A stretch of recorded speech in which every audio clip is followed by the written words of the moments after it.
¿Qué debe hacer el Tribunal Supremo español? ¿Aceptar la decisión de la justicia alemana y aceptar la entrega de Carles Puigdemont para juzgarle únicamente por malversación? ¿O decaer la euroorden y no aceptarla porque en todo caso quiere juzgarle por rebelión?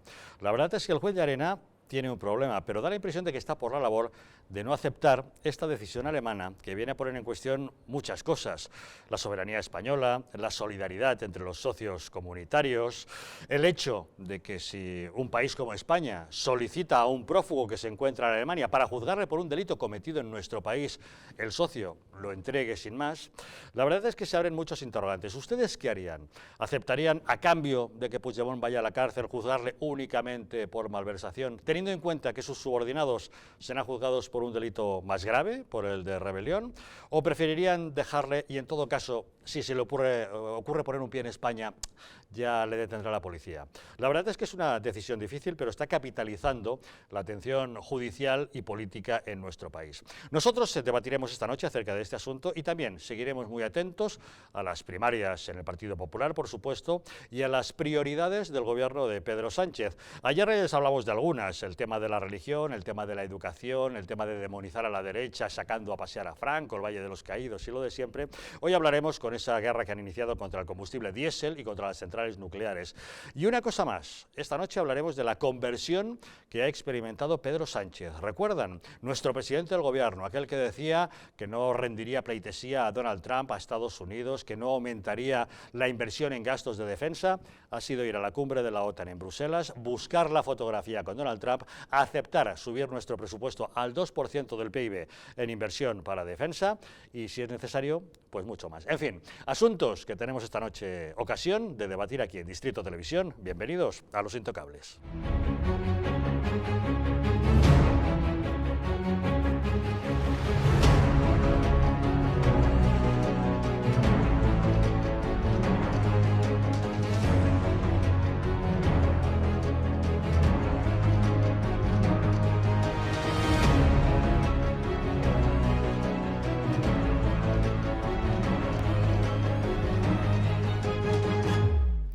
Muy buenas noches. Para debatir los asuntos que hoy nos ocupan, en la mesa de Los Intocables nos acompaña Javier Ortega Smith. ¿Cómo estás? Muy buenas noches. Muy buenas noches. Gracias por estar con nosotros. Muchas gracias por la invitación. Gorka Maneiro, bienvenido. Buenas noches. Un placer. Gracias por acompañarnos. Nada. Lorenzo Abadía, un placer recibirte. Buenas noches. Muy buenas noches. Y Francisco Trejo, ¿qué tal? ¿Cómo estás? Muy buenas noches. Buenas noches, Javier.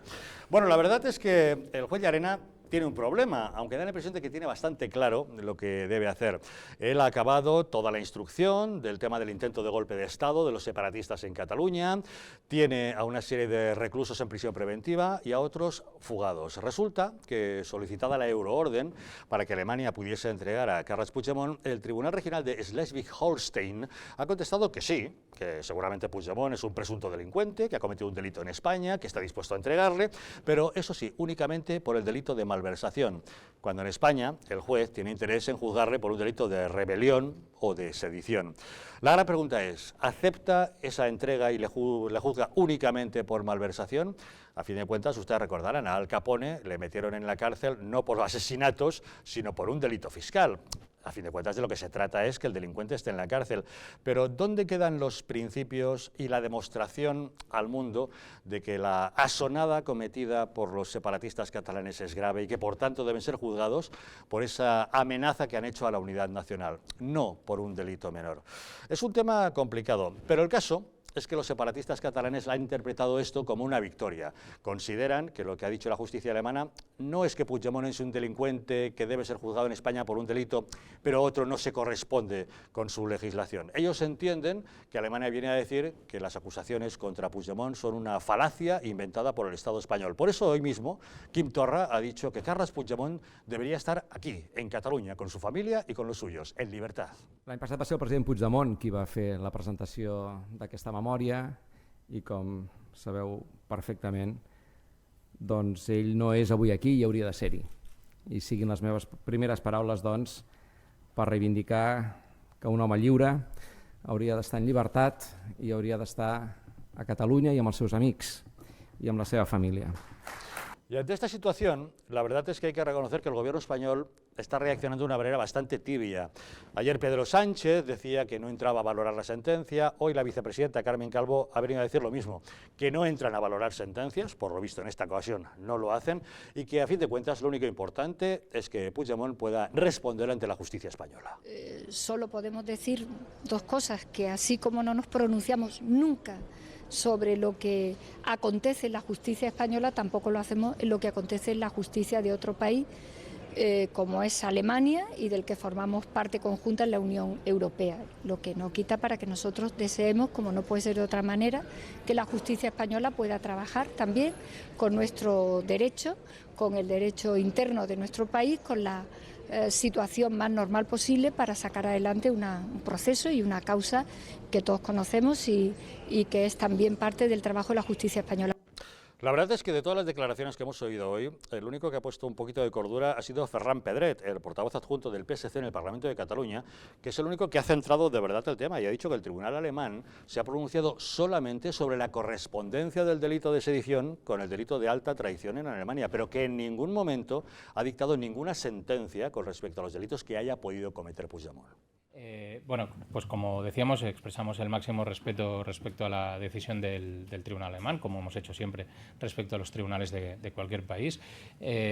También entendemos que hay que tener en cuenta que sobre lo que se pronuncia el tribunal alemán es respecto a la correspondencia o equivalencia entre el delito de rebelión del Código Penal español y el delito de alta traición del Código Penal alemán. No ve esta equivalencia, cree que no se dan los supuestos básicos para aplicar el tipo penal alemán y por eso decide que por ese delito no se puede extraditar, lo cual no nos parece que sea un pronunciamiento respecto a lo que dice el Código Penal español.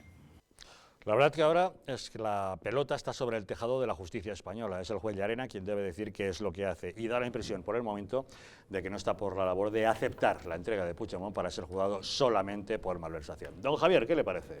Bueno, me parece que es una auténtica barbaridad, una más lo que ha hecho este tribunal alemán, por una razón principal. En primer lugar, porque vulnera la soberanía judicial española. Segundo, porque vulnera todos y cada uno de los principios que conforman el acuerdo marco de la euroorden, que no es otro que el principio de la reciprocidad y el respeto mutuo a las decisiones judiciales de los Estados miembros de ese acuerdo. En segundo lugar, crea un precedente que se va a cargar directamente, es un ataque a la línea de flotación de esta euroorden. A partir de este momento será perfectamente posible el denegar cualquier resolución como si se tratase de entrar en el fondo del asunto, que no es esto lo que estableció el sistema de la euroorden.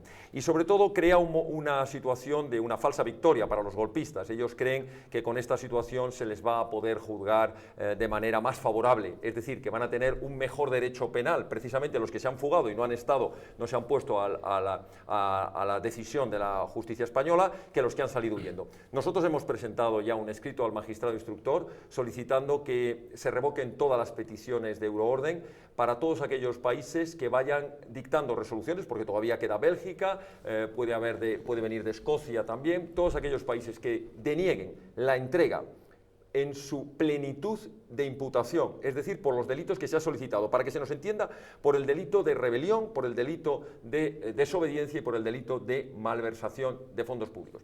Yo sé que hay gente que piensa, bueno, lo importante es que venga, lo importante es que se le juzgue, si total, el efecto que hablábamos de Al Capone, al final estará en la cárcel. No caigamos en ese error.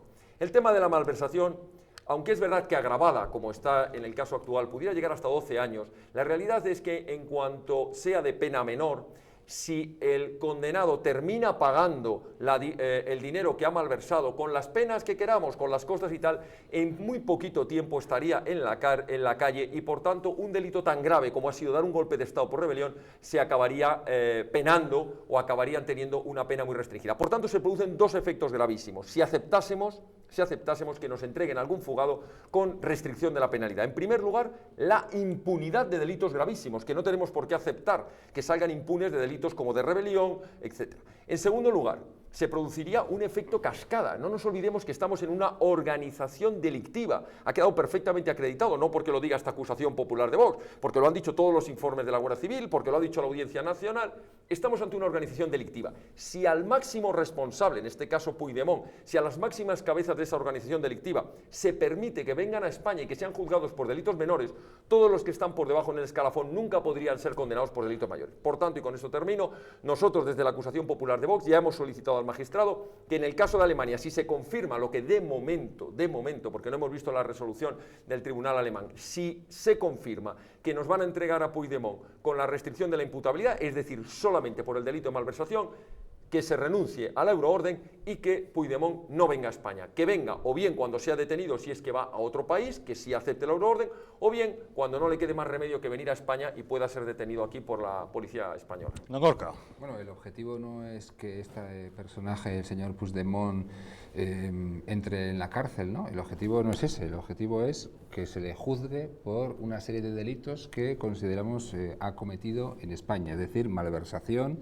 pero también desobediencia o rebelión. Ese es el objetivo, es decir, que no quede impune, que se le juzgue y los tribunales decidan cuál es la pena que debe cumplir. Evidentemente, nosotros pensamos, yo mismo pienso que ha cometido un delito de rebelión, el delito es gravísimo, ha tratado de vulnerar la legalidad vigente para echar abajo el Estado de Derecho y para fraccionar España, y por lo tanto este es un hecho gravísimo que tiene que ser, lógicamente, penado, ¿no? Eso es lo que nosotros pensamos, con lo cual, evidentemente, pensamos que no tiene que ser aceptada esa entrega únicamente por malversación, sino que hay que hacer todo lo posible para que cuando llegue a España se le juzgue por malversación, pero también por desobediencia, por rebelión. Los delitos son gravísimos y no puede quedar impune, ¿no? El mensaje que hay que trasladar a la ciudadanía es que la justicia es igual para todos y que cuando hay políticos que incumplen la legalidad vigente, pues lógicamente tienen que cumplir la pena que les corresponde. Es decir, ¿usted sería partidario de no aceptar esa entrega en estas condiciones? No, porque sería como aceptar la impunidad de determinados delitos que el Estado español, el Gobierno de España, los ciudadanos españoles pensamos que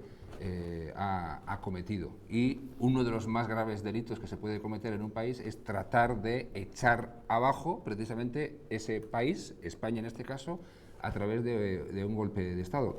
Esto requiere que se haga pedagogía política todos los días del año a través de los diferentes partidos políticos y a través del Gobierno de España, que es precisamente lo que ha faltado durante los últimos años por parte del Partido Socialista y por parte del PP. No puede ser que en el resto de Europa se considere a España una especie de país tercermundista o donde no rige la democracia. No puede ser. Es un trabajo de muchos años que hay que desarrollar a partir de ahora. En todo caso, en el corto plazo, el objetivo es que llegue a España, que se le entregue a España y que se le juzgue por malversación, pero también por desobediencia y por rebelión. Y se le juzgue por todo lo que se le tiene que juzgar. Y que los tribunales, lógicamente, decidan, claro. Don Lorenzo.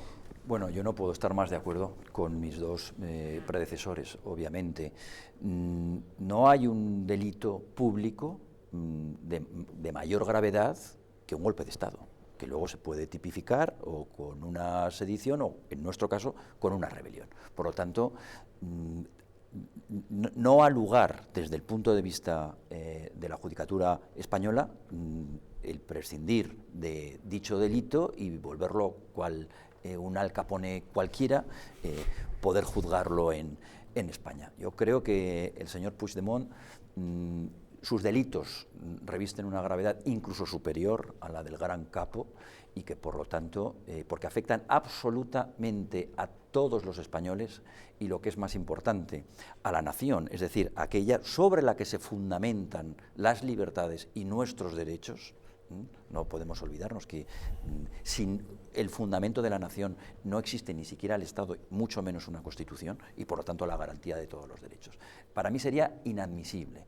Lo extraño es que lo que acabamos de decir aquí, pues tres personas, bueno, en los medios de comunicación y sobre todo en la clase política, pues no haya tenido exactamente el mismo eco. ¿Qué es eso de respetar cuando queremos las sentencias, cuando nos da la gana, cuando nos interesan, y cuando no nos interesan ni siquiera sabemos aplicar la coherencia con 15 minutos atrás? Ya no estamos hablando de 15 años ni de 15 meses, es decir, oiga, si usted estaba diciendo lo contrario hace mes y medio. Por lo tanto, mantengamos, como digo, esa coherencia.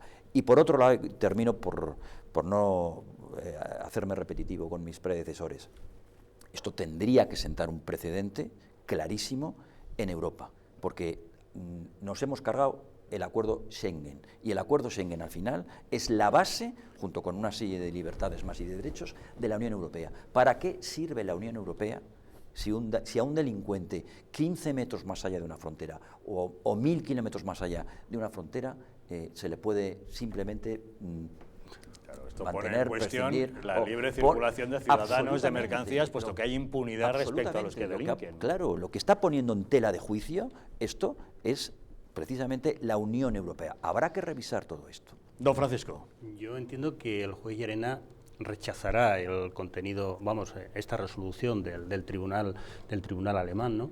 Pero aquí lo que se está produciendo yo creo que es un ataque al ordenamiento jurídico español, es decir, estamos hablando del Tribunal Supremo de Justicia, estamos hablando del mayor tribunal de España. El máximo exponente de la justicia en España, correcto. Efectivamente. Y ellos es un tribunal de segunda, es un tribunal regional. Es decir, yo creo que hay que ponderar. Yo me da la risa cuando escucho al presidente por accidente de decir que tenemos que respetar las resoluciones de los tribunales nacionales e internacionales, cuando lo que está poniendo de manifiesto es que no se respete al Tribunal Supremo Español. Porque respetando la resolución que dijo ayer el tribunal alemán, lo que está haciendo es no respetar o faltarle a la justicia española. Y lo otro que se está poniendo en tela de juicio es uno de los pilares fundamentales, y a ello aludía Lorenzo, uno de los pilares fundamentales de la Unión Europea, que es Schengen. Es decir, si un país va a dar cobertura a un delincuente, pues apaga y vámonos. ¿De qué nos sirve Schengen? Lo que yo no entiendo es cómo a estas alturas del día, o de la noche ya, que ya está bien entrada, el gobierno español no ha llamado a consulta a los embajadores españoles en Alemania. Esto clama al cielo. Esto va a sentar un precedente terrible en España, por supuesto, porque habrá más imitadores, y también en Europa, porque van a empezar pronto los italianos, los corsos franceses, los mismos alemanes. Y luego, a esos señores que decía Joaquín Torres que era una pequeña victoria, que Puigdemont tenía que estar en su casa y demás, hay que decirle que a esos presos políticos están en la cárcel precisamente porque Puigdemont y otros 4 o 5 se fugaron de España. Y eso es lo que los ha hecho tener en prisión. Eso es muy importante decirlo, que los grandes responsables de que Juncker and Company estén en prisión en estos momentos hasta que sean juzgados. Es un riesgo de fuga que ha sido evidente por la fuga de Puigdemont. La tiene Puigdemont. No, es importante además repetir, ¿no?, que no son presos políticos, sino que son políticos presos, es decir, son ciudadanos españoles. Son presos prescindiendo de cual sea su profesión. Sí, Nunca decimos fontaneros presos, taxistas presos o periodistas presos. Claro, en este caso son políticos presos. Sí, bueno, presos. No están en la cárcel, en su caso, por opiniones políticas, sino por haber vulnerado la legislación vigente. Son presos, aunque no les guste la idea, son presos españoles como consecuencia de comunes, la legalidad vigente que rige en España por delitos muy graves, ¿no? Con lo cual, pues esto hay que repetirlo. Lo mismo que una persona pues puede cometer falta o un delito concreto por vulnerar determinadas leyes, por no pagar los impuestos, por saltarse un semáforo, por agredir a una persona, pues lógicamente si uno pretende vulnerar nada menos que la Constitución española y romper el país y el Estado de Derecho, pues lógicamente es un delito muy grave. Con lo cual, no son presos políticos, sino políticos presos, y hay que hacer mucha pedagogía en relación a esto. Los partidos políticos, los líderes políticos actuales españoles, en lugar de repetir tantas veces que respetamos las sentencias de los tribunales, cosa que es obvio que hay que hacerlo, por hecho. o sea, es decir, hay que respetarlo y asumirlo y aceptarlo. Además de eso, hay que decir algunas cosas más, ¿no? Hay que enfrentarse con argumentos a los nacionalistas, a los independentistas, a los golpistas, ¿no?, que quieren romper la unidad cívica de España. Eso es lo que no se ha hecho en España durante los últimos años, y por eso pues en España hay cada vez más desigualdad, y por eso el Estado pues es débil, y por eso desde fuera de España, en el resto de la Unión Europea, nos ven como un país con graves supuestamente problemas de democracia, ¿no? Y esto es, ya digo, como consecuencia del gobierno de España, de los diferentes gobiernos de España, de los principales partidos políticos. Menos repetir que hay que respetar la sentencia de los tribunales, y más enfrentarse con argumentos a los nacionalistas que pretenden romper el Estado. Porque además, sin Estado no hay Estado del bienestar. Y para los que nos consideramos de izquierdas progresistas, pues esto es una cosa muy importante. Y hacer valer nuestra soberanía y nuestro Estado de Derecho. Claro, hay una cuestión que yo quisiera poner encima de la mesa y que no podemos olvidar, y es hacer el mea culpa.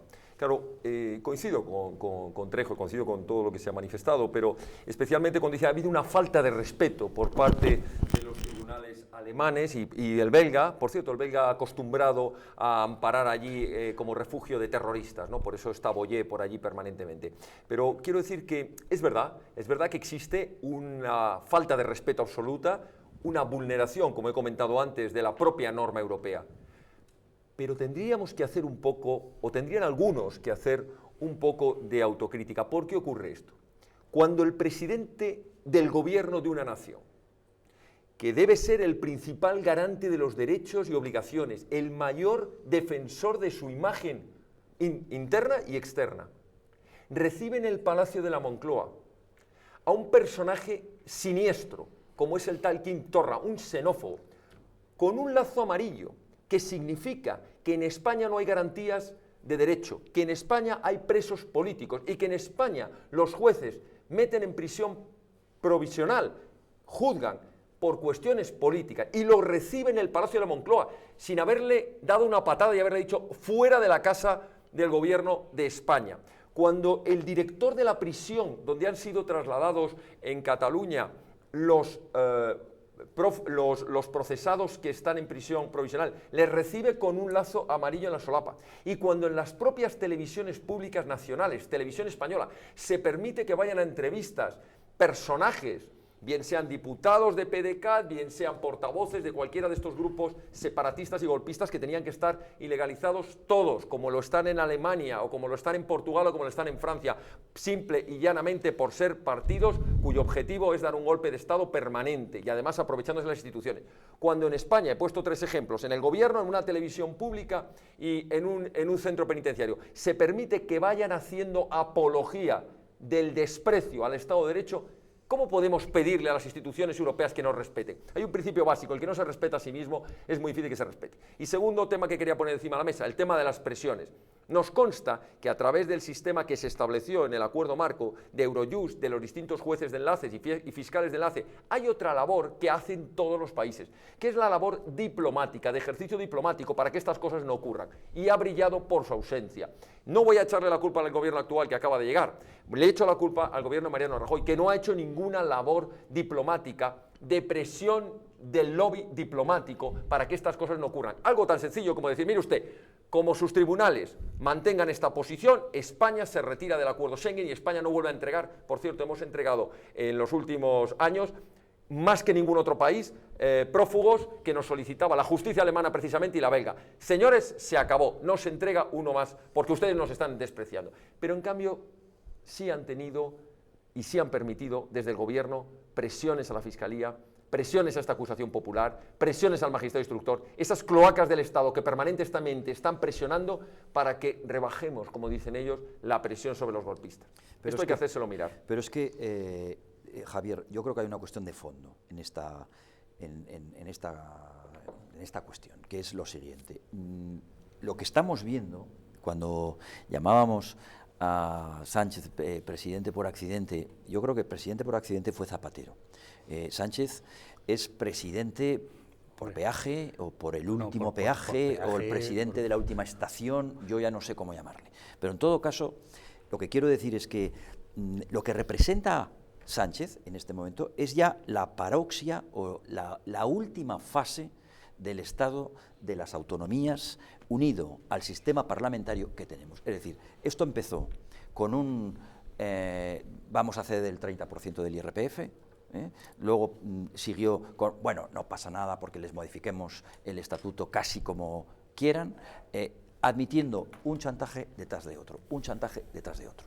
Entonces, hemos llegado a un momento en el que la única forma de volver de nuevo a ceder para lograr el único fin que parece ser, que es la Moncloa, obviamente tenía que ser pues lo que acabamos de ver.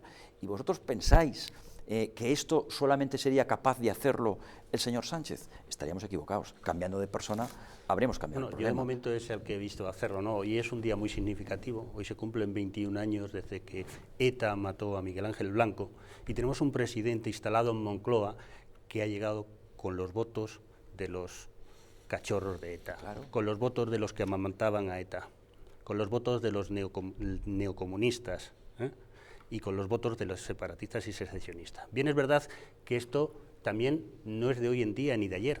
Esto se ha ido gestando durante los últimos 40 años y esta es la sociedad que hemos ido generando unos y otros, ¿no? Y aquí los dos partidos que tienen mayor responsabilidad en esto es Partido Socialista y Partido Popular.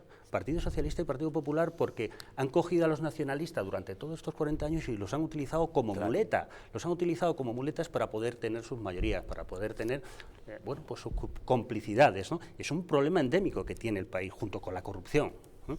Es un problema endémico. Pues claro, es que esto ya clama al cielo. Es que Claro, que otra cosa es que, por supuesto, haya en este momento que poner pies en pared, que se suele decir vulgarmente, e intentar solucionarlo como podamos. Pero que la cuestión de fondo es la que estamos diciendo. Sí, ahora hay que poner solución al tema de Claro. ahora, pero esto viene de atrás y se han hecho muchas cosas. No, muy- claro. Sí, y sobre todo que lo que nos pasa no porque hayan venido extraterrestres llegados desde fuera y se hayan localizado en España para hacernos la vida imposible. Ya ¿no? un Lo que extraterrestre no- alucina con lo Sí, que ve sí, aquí. sí, ¿eh? sí. Se vuelve Los extraterrestres sin son noticias de Burp. seres amables en comparación Exacto. con algunos, ¿no? Es decir, lo que nos pasa porque nosotros nos lo hemos buscado. Nosotros, en general, la sociedad española, los ciudadanos, o nuestros partidos políticos, o los partidos políticos que han gobernado, o nuestros gobiernos. Algo se ha hecho mal para que, por ejemplo, el lehendakari del gobierno vasco, el señor Urkullu, pues se le considere en Madrid prácticamente un hombre de Estado. Es decir, se le considera prácticamente el ejemplo a seguir. Esto no puede ser. Yo no soy partidario de ilegalizar a los partidos políticos independentistas. A mí me gusta el debate, me gustan Bueno, los argumentos. El Yo- independentismo va en contra de la Constitución. No, sí, con lo pero cual legal no es según la ley de leyes, la ¿no? Constitución se puede cambiar a través de los procedimientos establecidos. No, no la hemos Entonces, cambiado. Siendo la que es, Estando como no, es yo, ilegal. Yo considero que tengo suficientes argumentos como para ganarles la batalla política a los independentistas. Ellos pueden, a través de la reforma constitucional correspondiente, pues articular el correspondiente derecho a decidir, que ellos llaman, para que Cataluña pudiera ser independiente. Lógicamente yo me voy a oponer a eso porque me parece que es profundamente reaccionario. Ellos tendrán que tratar de conseguir la mayoría necesaria en el Congreso de los Diputados, pero no les voy a ilegalizar.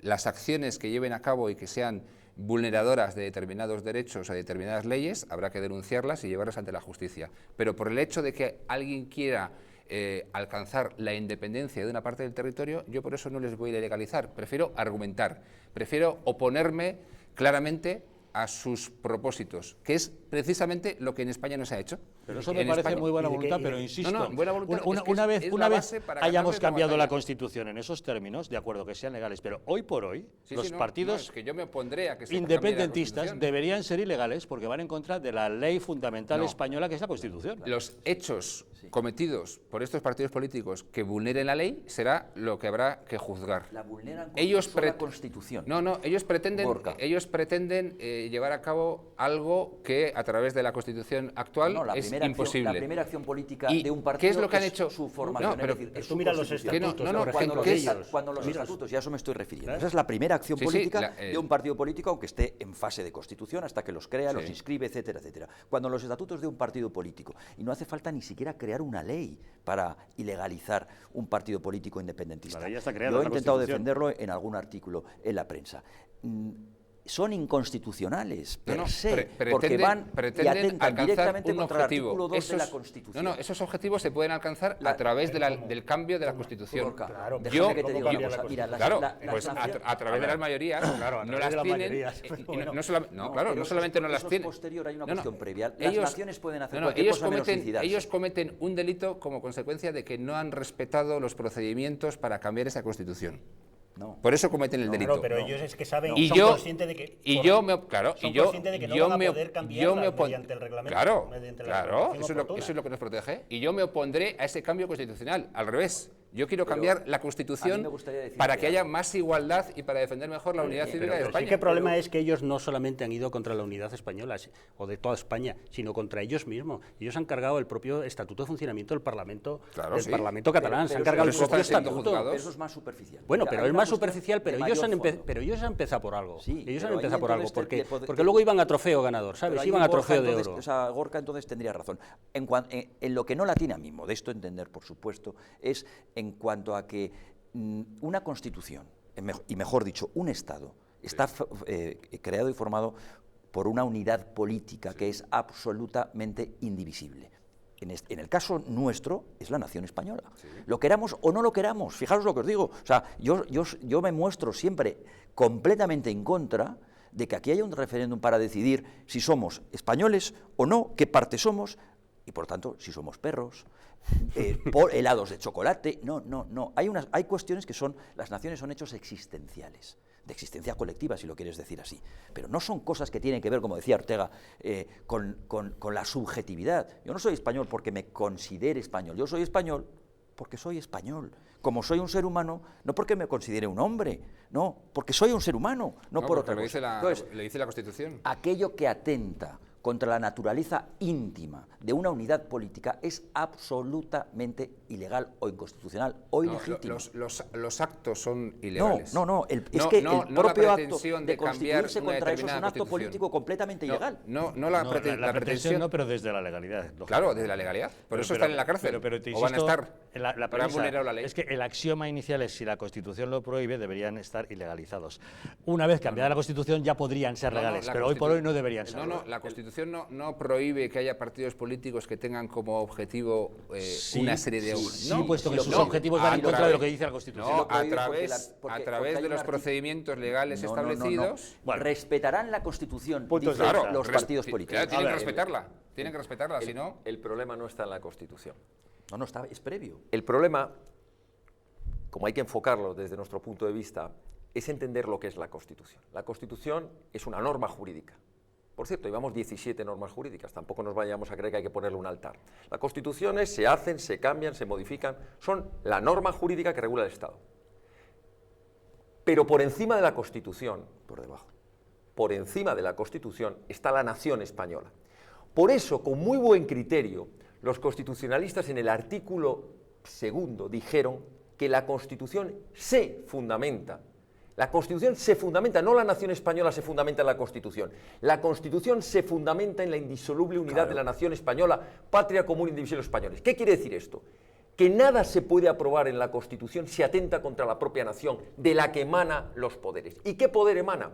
No solo el poder legislativo de constituir esa propia norma jurídica, sino algo que está por encima de las normas jurídicas, la unidad que se política. llama la soberanía nacional. Es lo mismo. Y la soberanía nacional es al final la que puede desarrollar todos los mecanismos jurídicos que quieran, salvo atentar contra la propia soberanía nacional. Y la soberanía nacional es indivisible. No cabe la posibilidad de hablar de derecho a decidir. No existe el derecho a decidir cuando lo que está en juego es el derecho a decidir destrozar la nación. No cabe el derecho. Pero tan es así que no existe ninguna constitución en el mundo, salvo alguna constitución de las antiguas, de la URSS, que tenían este precepto. Lo que sí existe en muchas constituciones es precisamente lo contrario.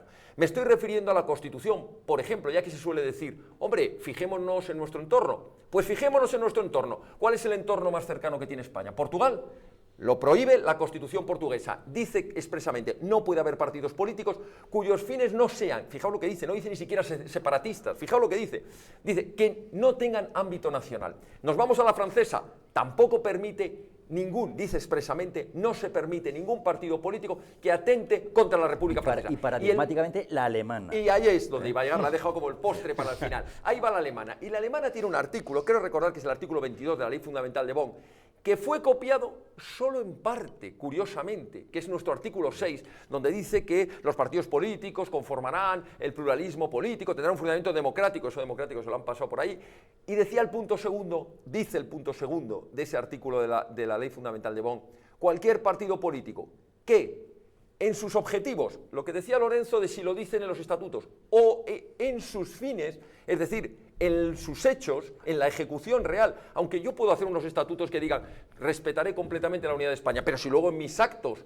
tiendo, como creo que han dejado demostrados Esquerra Republicana, PDK, PNV, por tanto desde Vox, y con eso termino, no es un problema de la Constitución, no hay que buscar el fin en la Constitución, hay que buscar en que la Constitución debe garantizar la nación española sobre la que se fundamenta, y por tanto, en eso mismo es absolutamente contrario a la nación española que haya partidos que además encima, esto ya es la parte bochornosa, encima se sientan en la sede de la soberanía nacional, o sea, en el Parlamento, y encima reciben subvenciones. Somos el único Estado del mundo que subvenciona a los partidos que tienen por objetivo la destrucción del Estado desde el propio Estado. Por tanto, nosotros desde Vox vamos a pedir, y creo que la inmensa mayoría de los españoles lo van a entender, no puede haber partidos, igual que no podría haber partidos, lo digo así de claro, no puede haber un partido xenófobo, no puede haber un partido racista que dijera en España hay que echar a los negros o a los gitanos. No se puede entender de ninguna manera que haya partidos cuyo objetivo es la destrucción de España. Por tanto, habrá que ilegalizar a los partidos secesionistas, empezando por una medida que es rapidísima: fin de las subvenciones para todos los partidos políticos, entre otros a los separatistas. No, yo creo que la Constitución no tiene que estar subordinada a nada. La Constitución española se rige según lo que los ciudadanos españoles libremente hayan decidido, ¿no? Nosotros pensamos que la Constitución española tiene cosas muy positivas y otras se pueden cambiar. Claro. Y por otro lado pienso que el derecho a decidir sí existe. ¿Dónde? El derecho a decidir existe, pero corresponde... ¿Dónde?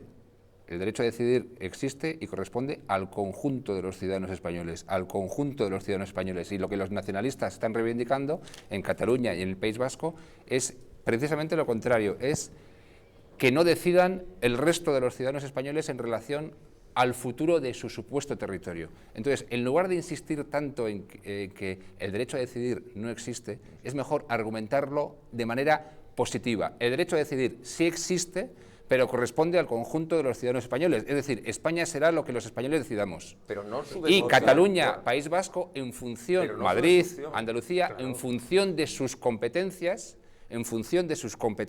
habilitadas en la Constitución, podrán decidir determinadas políticas educativas o sanitarias. Pero el derecho a decidir sobre el conjunto de España corresponde al conjunto. Sobre la materia del tráfico, sí. Sobre el futuro del país, sobre el modelo territorial del Estado, sobre las políticas a aplicar. Sí, pero eso no tiene nada que ver.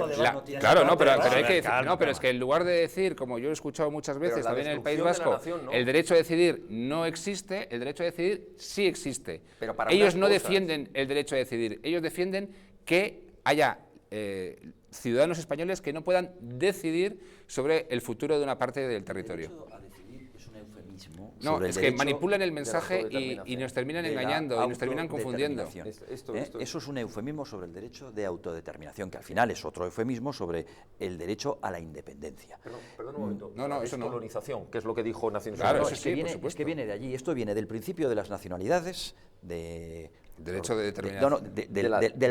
Del romanticismo del 19, que luego pasa a los 14 famosos puntos de Wilson, que ahí viene el principio de las nacionalidades, y luego se consagra, aunque con una evolución que no viene al caso, en Naciones Unidas a partir de la Segunda Guerra Mundial. Bien, pero ese derecho traía causa en la colonización o la descolonización.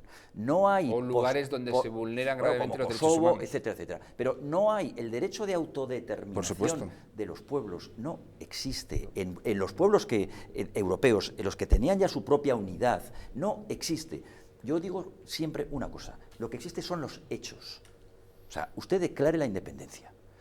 Si a usted le dejan ser independiente, obviamente pasará un tiempo y al final usted será independiente. Pero eso es un hecho. Usted no puede basarse en ningún derecho. Si tiene lo que probablemente tendría que haber, usted lo presenta, lo hace, lo ejecuta, y en función de la reacción del Estado y de la soberanía nacional en ese caso que tengan, pues usted conseguirá ser independiente o no conseguirá ser independiente. Pero desde el punto de vista, vamos a decir, más purista de la ciencia política, el derecho de autodeterminación no existe. Existe el hecho de la determinación. Por supuesto. Yo hablo del derecho a decidir que ellos reclaman, y el derecho a decidir no existe. corresponde al conjunto de los ciudadanos españoles para decidir sobre el futuro de nuestro país. No existe. Le apuntaba yo a Lorenzo de las Naciones Unidas, porque Naciones Unidas fue la norma primera que habló del derecho a autodeterminación, pero la circunscribió clarísimamente. Dijo, solo para los países que tengan proceso de descolonización, segundo, para los países que han tenido invasión militar. Y añadió la Asamblea General que lo aprobó, dijo, nunca podrá, es la resolución 1925, si no me equivoco. La 1514. 1514. Nunca podrá utilizarse o alegarse este derecho de autodeterminación cuando tenga como objetivo la destrucción de alguno de los estados que forman Naciones Unidas. Esto los separatistas lo saben, pero se callan y mienten diciendo que existe un derecho a autodeterminación. Como comparándolo con Kosovo, ¿qué tendrá que ver una cosa con la otra? Bueno, con Kosovo, con Irlanda, con Canadá, con las Islas Fiji, con lo que se les ocurra. No, el caso es estar en el candelabro, como decía Sofía Mazagatos, ¿no? El caso es estar ahí y llevar mi causa fuera, exteriorizar mi causa, para decir que en España no se respetan los principios democráticos y que nosotros tenemos la razón. Pero bueno, haciendo alusión a lo que comentaba Gorka hace un momentito, hombre, yo creo que más bien derecho a autodeterminación no, cuanto sí decisión sobre cómo ir o cómo no venir, es decir, porque al final si dejamos el derecho de autodeterminación o promovemos algún tipo de referéndum del conjunto del país, lo que ellos quieren, pues al final lo que estamos haciendo es modificar los principales títulos de la Constitución, el título 1 y el título 2, la unidad nacional y la soberanía, con lo cual estamos rompiendo el Estado. En cuanto les permitieras ejercer ese supuesto derecho, ya de una forma son independientes. Claro, pero es que luego también hay que decirles y hay que recordarles que pero bueno, se les ha tratado como hombres de Estado, ¿no? A Pujol y compañía. Pero que tan catalán como Joaquín Torres somos los que estamos aquí en esta mesa y tan español como nosotros es Joaquín Torres. Te quiero decir que tenemos todos derecho a decidir sobre Cataluña, sobre lo que queremos para nuestra tierra. Eso es lo que yo quería decir. Derecho a decidir sobre algunas materias. Podemos decidir cómo queremos regular el tráfico, la educación, la sanidad. Lo que no tenemos derecho a decidir los españoles es a destrozar la nación española, por una razón histórica, porque la nación española no la hemos creado nosotros, la nación española es una herencia de generaciones que hemos recibido, un patrimonio que tenemos que conservar y mejorar y que tenemos que dejarlo a las generaciones futuras. El que en un fin de semana de borrachera, entre comillas, electoral, los españoles decidiésemos meter en una urna una papeleta y dijéramos nos vamos a suicidar, no tenemos derecho a hacerlo, ningún derecho a hacerlo, la nación la hemos heredado, o es que cuando nacimos estaban allí ya las catedrales, nuestro nivel cultural, nuestro nivel económico, nuestro nivel gastronómico, no, hemos heredado una nación de generaciones que por cierto trabajaron, murieron, se sacrificaron y dieron lo mejor de sí mismo para que nosotros heredáramos esta nación. Por eso cuando uno viaja por el mundo se da cuenta que no todas las naciones son iguales. En unas se ha llegado a unos niveles, unas cuotas de libertad, de progreso, de felicidad, de desarrollo cultural, económico, de cosas, y en otras no. Por muchas variadas razones, pero entre otras también por lo que ha sido cada nación y el espíritu que ha tenido. Y por eso digo, derecho a decidir sobre qué queremos en la educación, qué queremos en el tráfico o cómo queremos que sea nuestra sanidad, sí. Derecho a suicidar la nación, no. No, por dos cosas, y te hago simplemente un matiz. La primera, esto no es un matiz porque es lo mismo, tú no puedes decidir sobre tu propia esencia. O sea, tú podrás decidir sobre si quieres llevar un traje u otro, te quieres cortar el pelo, muchas cosas, es decir, si quieres salir con fulanita, con menganita, pero tú no puedes decidir sobre tu propia esencia, porque si la destruyes, no tienes ni siquiera capacidad para poder decidir, y eso ocurre con las naciones, que no son simplemente la suma de un bagaje cultural, que por descontado, digo, no solo, sino fundamentalmente una concatenación enorme, multimillonaria de hechos. Las naciones se conforman con hechos, jamás con derechos. Puede haber más hechos en el futuro. Pero por ejemplo, el futuro puede ser Europa, ¿no? Pero nunca será un hecho. O sea, perdón, nunca será un derecho. Yo siempre digo los que no te puedes españoles fundamentar en un pueden derecho. Decidir que el futuro vaya a ser Europa. ¿Tú crees que el futuro puede ser Europa con el tema como está, con Schengen? No, pero claro, no respeto de los órdenes. Es que hay que por ejemplo, claro, el proyecto de ser España por el hecho de que tú te quieras fusionar con Europa. El proyecto europeo inicial era ese, la aparición de los Estados-nación. Y mira cómo funciona. Funciona mal porque nos gobiernan quienes nos gobiernan. Mira Juncker cómo andaba ayer. Encima o por debajo, como queráis decir, de las constituciones formales. El Reino Unido no se deja hacer estas cosas. Claro, viene cualquier resolución comunitaria y dice que es que no me conviene a mi soberanía y la pone en cuestión, no la acepto, no la acato y no la transpongo. Eso quería decir, Javier, porque el Reino Unido no tiene constitución. O sea que cuando sacralizamos las constituciones, por encima o por debajo de las constituciones formales está la constitución material. ¿Tú crees, Gorka, que si mañana decidimos, cuidado, la unidad política española, que es muy distinto, que no puede suicidarse, porque no puede, simplemente decide fusionarse o federarse en un proyecto de mayor envergadura territorial, vamos a ponerlo así, ¿tú crees que al día siguiente nosotros vamos a dejar de ser españoles por el hecho de ser europeos? Tú no vas a dejar de ser español. Es que por eso quería yo apuntar las dos palabras de este artículo 2. La clave de todo esto está en que tú no puedes romper ni quebrar tu propia esencia, que se produciría en el caso de que hubiese un referéndum de autodeterminación. El objetivo de Europa es quebrar lo que tú estás diciendo precisamente. No hay derecho que lo consagre. Tú has marcado la línea, pero creo que el artículo 2 lo marca también. Hemos estado hablando de la unidad nacional y decíamos que la Constitución se fundamenta en la indisoluble unidad de la nación española, patria común e indivisible. No se puede romper la unidad. Pero por algo pusieron los constitucionalistas otra palabra que se suele pasar muy rápido, indisoluble. ¿Qué quiere decir? Que no puedes disolver tu unidad dentro de un magma europeo o mundialista o globalista, como pretenden algunos, donde se pierda la propia soberanía nacional, donde España, los españoles, perdamos el concepto de nación. Otra cosa, perdón. Estás en contra de la Unión Europea y estás a favor de que España salga de la Unión Europea. No, verás cómo no. Antieuropeo. Verás, Gorka, no me lleves a ese terreno porque sabes que parece que sí. Estáis obsesionados con la soberanía nacional. Permíteme, la defensa de la soberanía nacional española no tiene nada que ver con lo que está ocurriendo en la Unión Europea. Tú puedes defender perfectamente una Europa de las naciones, que por cierto, Europa algo tiene que ver con España, porque si no, no sería Europa. Tú puedes perfectamente defender una organización europea donde se respete la soberanía y la identidad de las naciones, y no por eso vas a dejar de tener, no lo que hay ahora, que es lo que pretenden algunos, ese magma globalista difuso. Puedes tener una organización en la que tú has cedido parte de tus competencias, en la que tengas una defensa común, por ejemplo, en la que tengas un derecho común, en la que tengas muchas cosas comunes, pero eso no significa que disuelvas tu nación en el magma de las naciones. Yo no creo en identidades, sino yo creo en derechos ciudadanos y en que la mayor parte de los ciudadanos puedan vivir del Estado de Derecho que nos afecta, del Estado de Derecho en cada momento, el que exista y que nos garantiza nuestros derechos. Muchos de nuestros derechos son garantizados precisamente por la propia Unión Europea, pero bueno, está bien saber que Vox defiende que España salga de la Unión Europea. Perdona, no lo he dicho. Es interesante saberlo. Perdona, lo digo por tercera vez, Gorka. Lo digo para que se sume a una serie de naciones, etcétera. Pero bueno, está en su programa, de todas formas. Es que tú estás hablando también del Brexit español. No pongas en mí lo que no he dicho, y lo voy a repetir para que no haya ninguna duda. Vox quiere que España siga en la Unión Europea. Es más, quiere que la Unión Europea se refuerce. Lo que no quiere es que la soberanía nacional, el desprecio a la soberanía de cada una de las naciones, se esté diluyendo porque nadie protege las fronteras de Europa, porque hemos decidido vender, regalar y ceder la identidad propia europea, que tiene una identidad propia. ¿Cuál es la identidad propia? Lo que significa precisamente Occidente.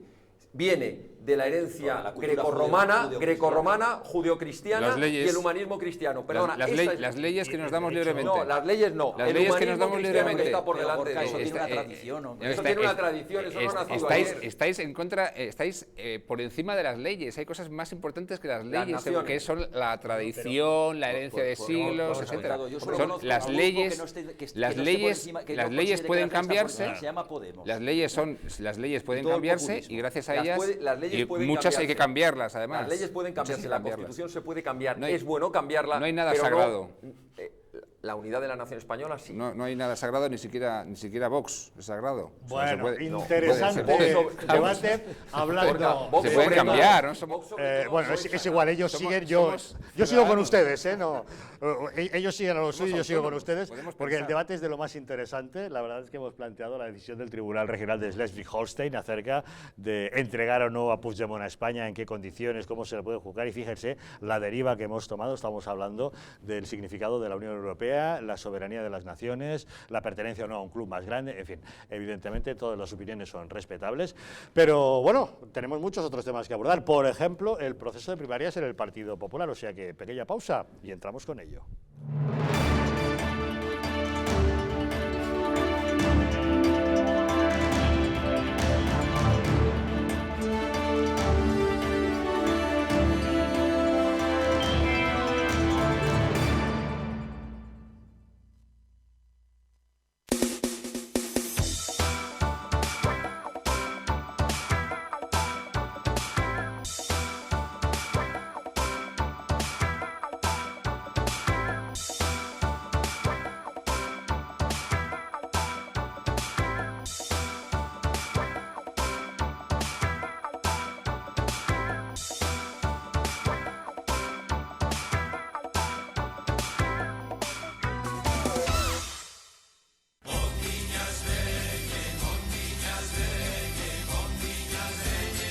En pleno barrio de Chamberí, saborea los mejores manjares de las Rías Gallegas en Madrid.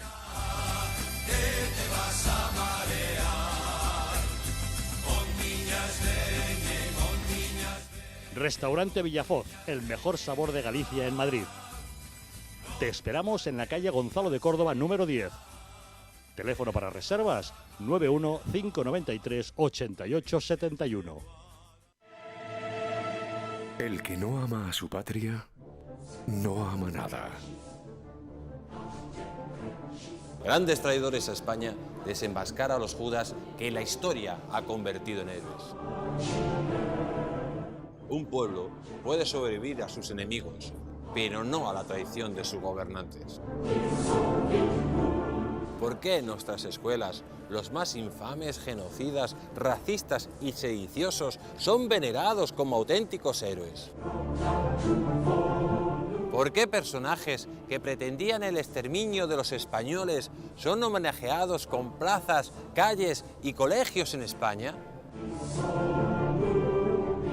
Desmontaremos una por una las falacias de la falsa leyenda negra. Un libro que descubre a los traidores que cambiaron para siempre el rumbo de nuestra historia. Porque solo conociendo a los traidores del pasado podremos identificar a los enemigos.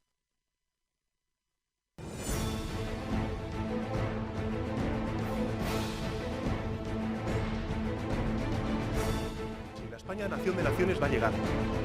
Visca Cataluña, lliure y soberana. Diré que yo soy el endacari más peligroso para sus intereses. Independent en forma de república. Todos estos que acaban de ver hablan mucho, muchísimo, posiblemente hasta demasiado en el resto de canales. Y se les hace una crítica, pero pequeñita. Aquí va a ser al revés, en Distrito TV va a ser al revés. Aquí ellos van a poder hablar, por supuesto, pero la crítica va a ser mucha, muchísima, va a ser tremenda. ¡Hala! Con España Cuesta, todos los domingos de 10 a 12.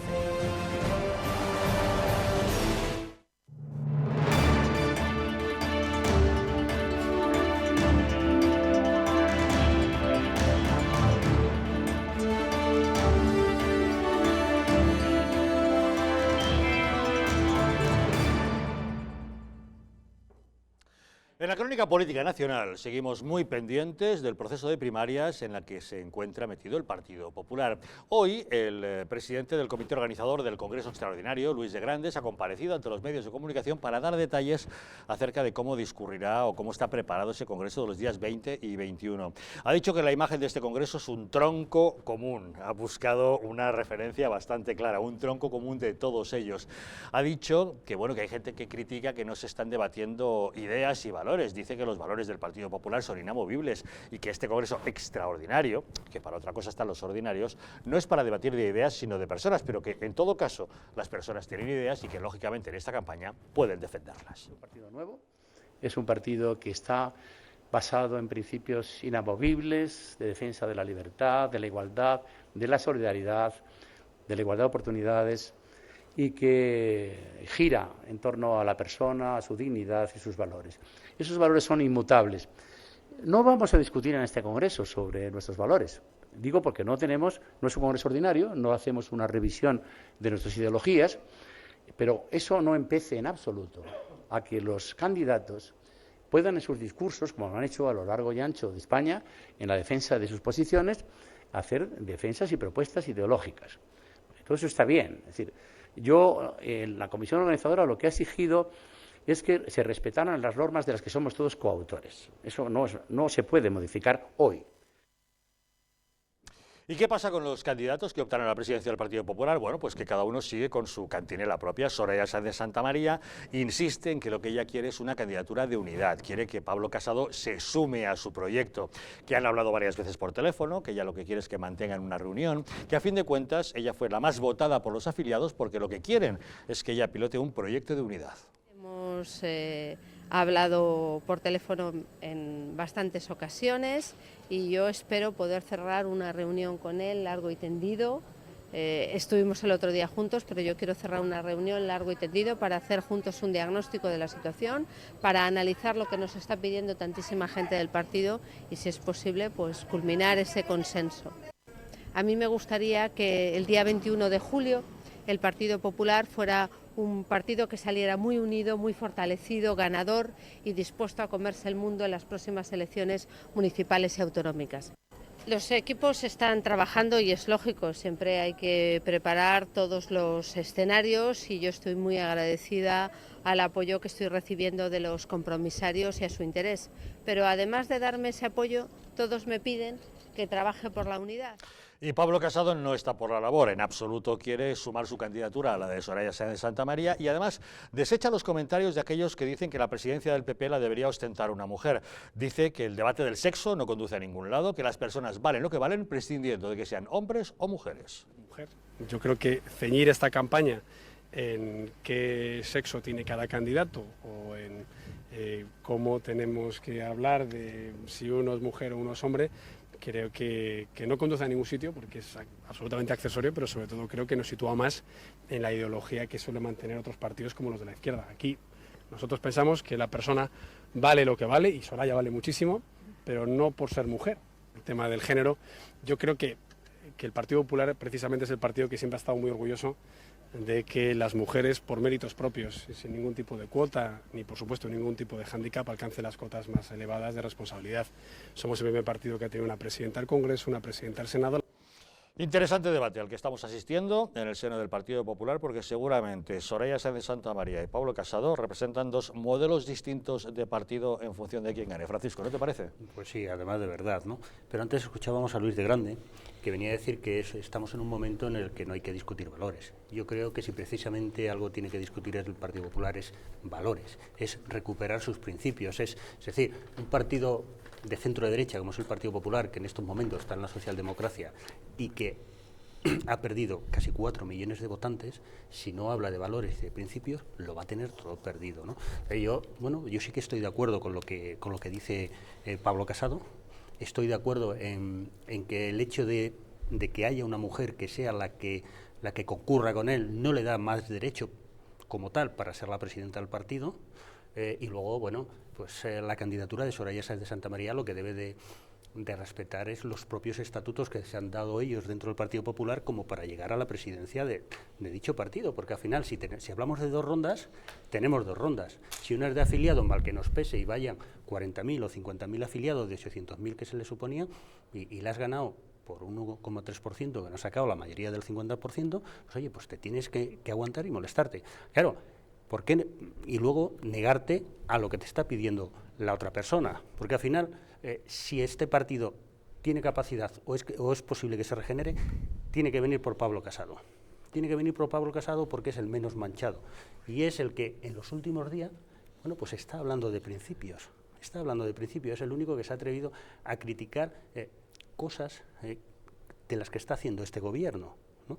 Entonces, pues el votante del centro derecha necesita tener un punto de referencia, porque de lo contrario tendremos Partido Popular para las próximas elecciones y en la siguiente, después de 4 años, se verá dinamitado. ¿Te atreves a hacer un vaticinio? ¿Quién ganará? ¿En las próximas elecciones? No, en este Congreso Extraordinario. En este Congreso Extraordinario yo creo que va a ganar Pablo Casado, porque él ya cuenta con bastantes apoyos de la campaña de Cospedal y el gallego. Gorka, ¿cómo lo ves? Bueno, yo creo que los partidos políticos existen mientras los ciudadanos consideran que son útiles para la sociedad. Entonces yo creo que el PP no debería desaprovechar esta oportunidad para explicar al conjunto de la sociedad española ¿para qué está? ¿Para qué existe? ¿Qué pretende? ¿Qué ideas tiene? ¿Qué es lo que quiere hacer? ¿Cuál es su idea sobre el modelo territorial del Estado, sobre las leyes vigentes? ¿Qué pretende cambiar? ¿Si quiere cambiar la Constitución o no? ¿Qué va a hacer en relación a los independentistas, a los nacionalistas, etcétera? Eso es lo que la gente que creo que debería saber. Y debería echar la vista atrás para analizar qué es lo que ha hecho durante todos estos años, cuando ha gobernado especialmente, y asumir los errores cometidos, ¿no? Si no demuestra que es un partido útil para el conjunto de la sociedad, puesto que ya hay un partido político situado en ese mismo espacio, ¿no?, en el centro derecha, como es Ciudadanos, pues corre serio riesgo de que pueda incluso desaparecer, cosa que creo que no va a ocurrir, ¿no? Pero ciertamente, mucho tendría que crecer, a diferencia de los últimos años, pues ahora sí que tiene un partido político ubicado en ese mismo espacio ideológico o parecido como es Ciudadanos, ¿no? Con lo cual, en lugar de sonreír tanto estos candidatos, que está bien que sonrían, lo que deberían hacer es explicar qué es lo que pretenden hacer y qué es lo que han hecho mal durante los últimos años, porque han hecho muchas cosas mal. Y hablaba el señor de Grandes sobre la libertad, la igualdad, la solidaridad. Bueno, no sé si la libertad quizás, ¿no?, que es algo en lo que insisten mucho los políticos del PP, pero desde luego no han garantizado ni la igualdad ni la solidaridad. España es un país cada vez más desigual y las políticas aplicadas históricamente por el PP no han sido precisamente solidarias, ¿no?, sino todo lo contrario. Con lo cual, menos humo, menos palabrería, menos pose y más decir la verdad y más explicar qué es lo que pretenden y, por ejemplo, en qué se diferencia en relación a Ciudadanos. Yo creo que va a ganar Casado, ya lo decía de antes, y si gana Casado, pues quizás esté en mejor disposición de dar la batalla política a Ciudadanos, ¿no?, por aquello de que, bueno, Casado y Albert Rivera cada vez se parecen más. Cada vez se parecen más. A mí me llama la atención que cuando se habla de estos debates, al final todo viene a ser siempre lo mismo. Hablamos de siglas, hablamos de personas, si es Rajoy, si es Soraya, si es Casado, si es Albert Rivera, cuando lo que hay que hablar es de principios y valores. Nosotros cuando fundamos Vox dijimos que iba a ser el partido de los valores, que lo de menos eran las personas que estuviéramos en cada momento al frente de ese partido. Y repetimos hasta la saciedad que no somos más que un instrumento de un proyecto político puesto al servicio de España y de los españoles. Y por tanto, no sé qué problema hay que desaparezca un partido político. Todo el mundo está diciendo, no, es que claro, es que esto sería tremendo porque el Partido Popular va a perder votos. Pues bienvenidos sean, eso significa que los españoles somos libres.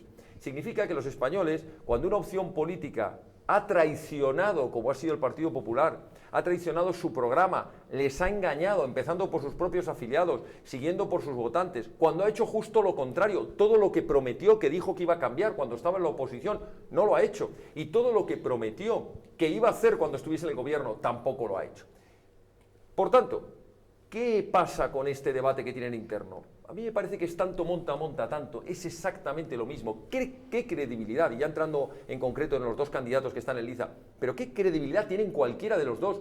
¿Qué credibilidad? El que dicen ahora, no, mire usted, lo que dice ahora no. ¿Qué ha hecho usted? ¿Qué ha hecho usted cuando ha estado en el gobierno con mayoría absoluta? ¿Qué ha hecho usted, señor Casado, qué ha hecho usted cuando estaba en el Congreso de los Diputados y tenía que apretar el botoncito? Porque hubo algunos compañeros suyos, por ejemplo, con la ley del aborto, que votaron no y les costó una sanción y luego no salir en las listas.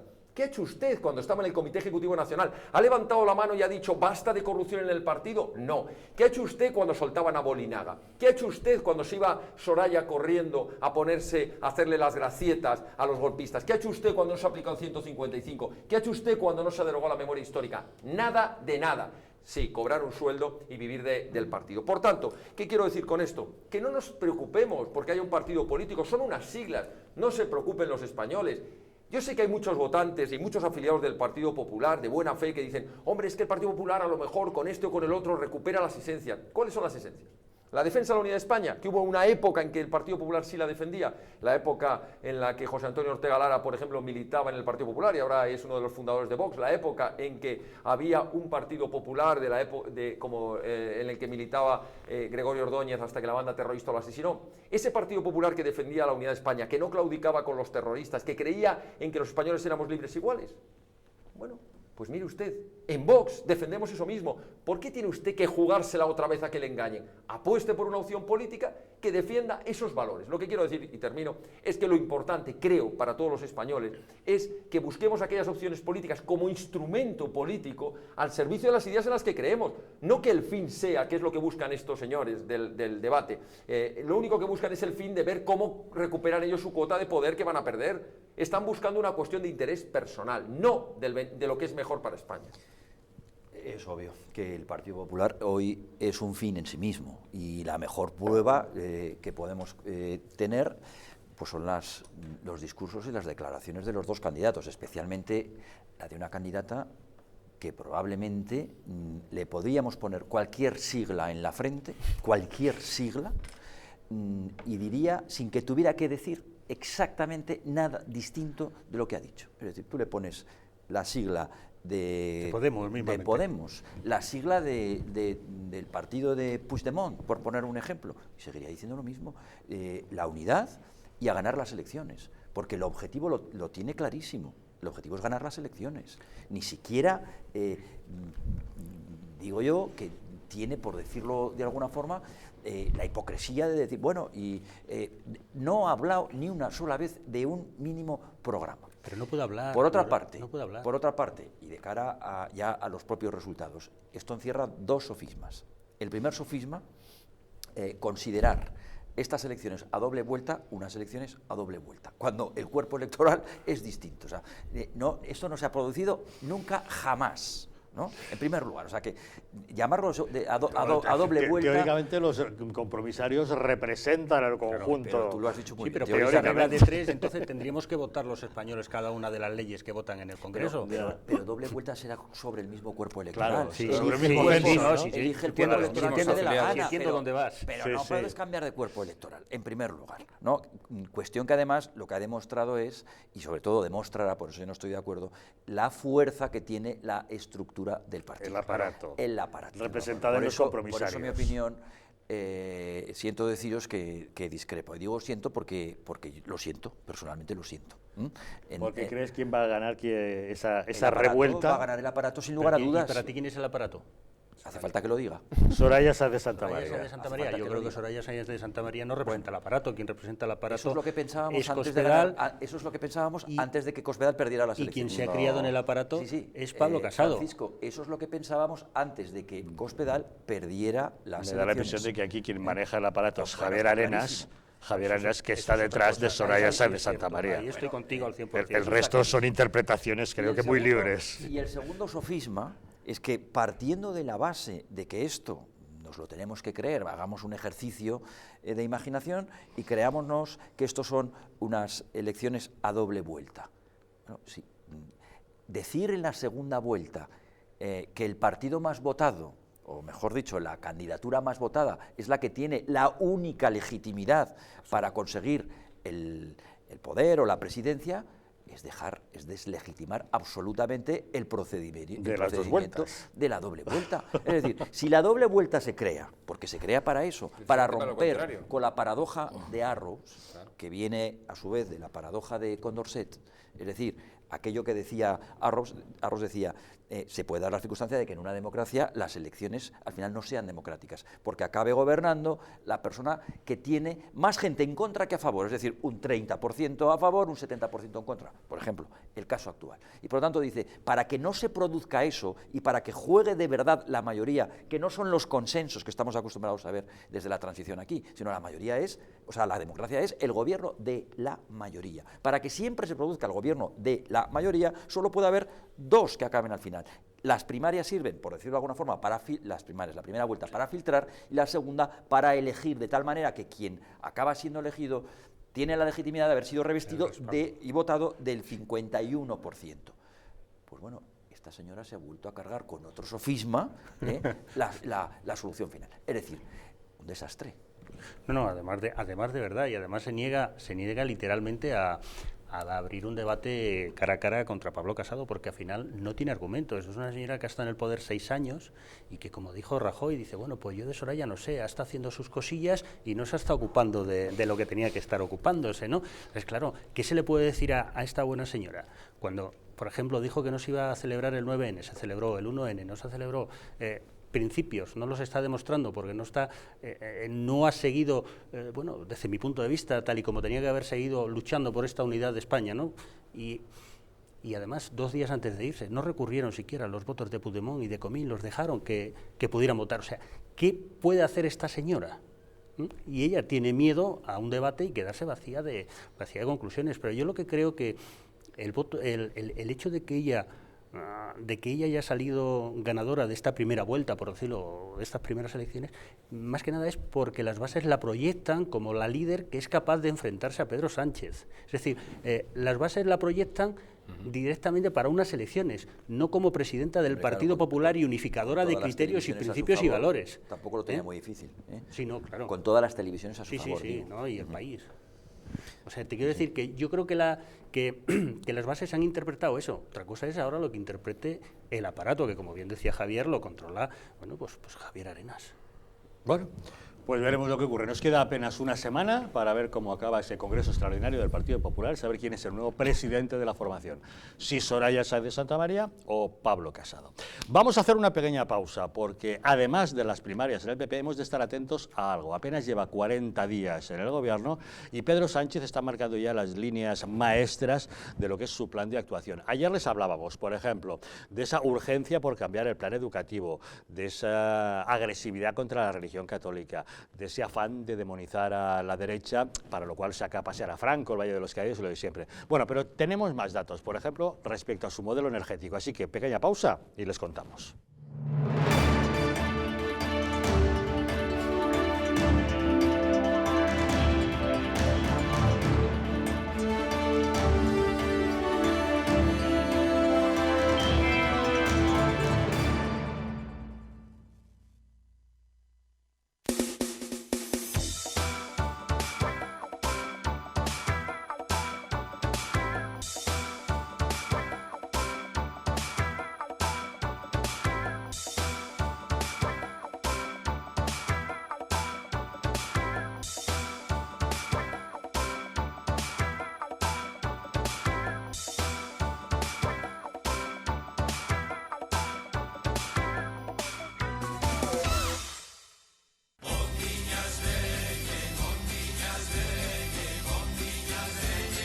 En pleno barrio de Chamberí, saborea los mejores manjares de las Rías Gallegas en Madrid.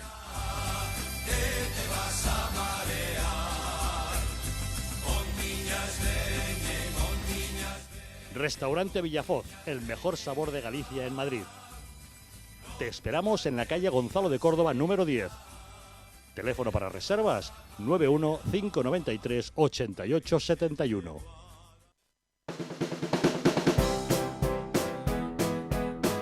Mercado de Montiz, una experiencia única y diferente.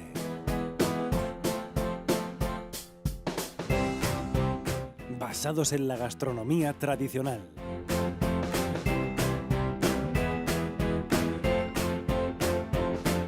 Especialidad en carnes y arroces.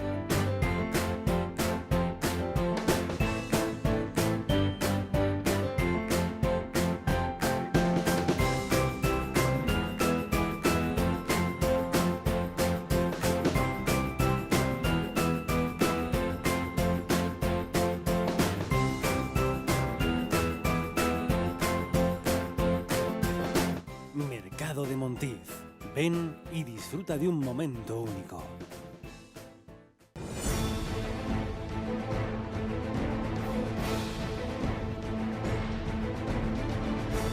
Si la España nación de naciones va a llegar. Visca Catalunya, lliure y soberana. Diré que yo soy el Lehendakari más peligroso para sus intereses. Independent en forma de república. Todos estos que acaban de ver hablan mucho, muchísimo, posiblemente hasta demasiado en el resto de canales. Y se les hace una crítica, pero pequeñita. Aquí va a ser al revés, en Distrito TV va a ser al revés. Aquí ellos van a poder hablar, por supuesto, pero la crítica va a ser mucha, muchísima, va a ser tremenda. ¡Hala! Con España a cuesta, todos los domingos de 10 a 12.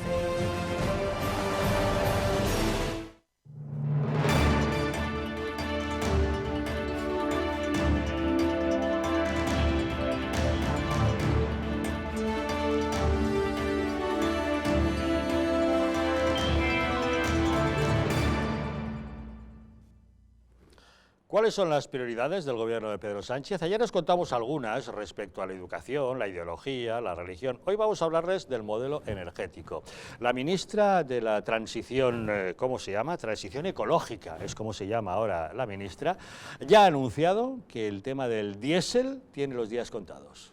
El diésel tiene los días contados, durará más, durará menos, pero sabemos que su impacto en partículas, lo que respiramos, es suficientemente importante como para ir pensando en un proceso de salida. El ámbito del Gobierno de la Nación tiene que plantearse qué señales fiscales, qué señales regulatorias, cómo acompaña a las grandes ciudades en ese proceso de cambio. No se puede culpabilizar a quien compra, y un consumidor responsable es lo mejor que podemos tener, Pero por encima de eso, y para facilitar comportamientos de consumidor responsable, tenemos que asegurarnos que las señales de mercado, que las señales fiscales nos permitan discriminar de una manera intuitiva, natural, sin tener que hacer un análisis profundísimo sobre qué es lo que significa cada una de nuestras opciones. O sea, que no se puede responsabilizar al consumidor responsable, pero vamos a pagar el pato los que hicimos caso cuando hace 2 décadas nos dijeron que era mejor el diésel, porque claro, resultaba que el diésel era más económico como carburante. Sí, el vehículo costaba un poquito más, el motor diésel, que el motor gasolina, pero todos los pequeños empresarios, todos los autónomos, todos los operarios optaron por vehículos diésel, puesto que iban a ser más económicos. Y efectivamente, desde hace 20 años se disparó la venta de diésel y ahora nos cuentan esto. ¿Y qué vamos a hacer con nuestros vehículos? Vamos a echar un vistazo, porque resulta que si echamos la vista atrás, en apenas los últimos 11 años, vemos que en 2007, por ejemplo, la relación de ventas entre vehículos diésel y vehículos gasolina era esta, un 71% de diésel frente a un 29% de gasolina. Los diésel se vendían muchísimo más. A lo largo del paso de los años ha habido una serie de altibajos. Han ido cambiando las cosas, pero el diésel ha tenido siempre preponderancia. Los híbridos simplemente empezaron a tener una pequeña aparición a partir del año 2011 con un 1%. Su crecimiento ha sido muy escaso, durante años ha mantenido escasamente ese 1%, han subido al 2% y finalmente ahora están en un 4,4%. Pero nos encontramos con que el año pasado, 2017, fue por primera vez en 20 años que la venta de vehículos de gasolina superaba a los diésel. Es decir, ya nos están asustando con respecto a los diésel, ya está aumentando la venta de vehículos de gasolina y los diésel bajando. Pero todo el mundo nos habla de la eficiencia ecológica de los vehículos híbridos, eléctricos y cosas por el estilo, pero seguimos viendo que apenas un 4,4% de los vehículos vendidos el año pasado respondían a esas características de híbrido. Es decir, no deberíamos plantearnos un gobierno que dijera, señores, si queremos acabar con los combustibles fósiles, con los combustibles más contaminantes y queremos hacer una apuesta por los vehículos eléctricos o híbridos que potenciaran de alguna manera, que fomentaran, que subvencionaran la compra de ese tipo de vehículos, porque no nos engañemos, los híbridos y los eléctricos son más caros, la prueba está en que muy poca gente se los puede permitir. Históricamente los trabajadores habían optado por los diésel, pero evidentemente con el paso de los años, viendo la que se venía encima, ha aumentado la venta de gasolinas. Por primera vez en 20 años se ha invertido esa proporción de venta de vehículos y ya los gasolinas superan a los diésel, pero la cosa está como está. Vamos a ver, Lorenzo, no sé yo si esto se está haciendo correctamente o no.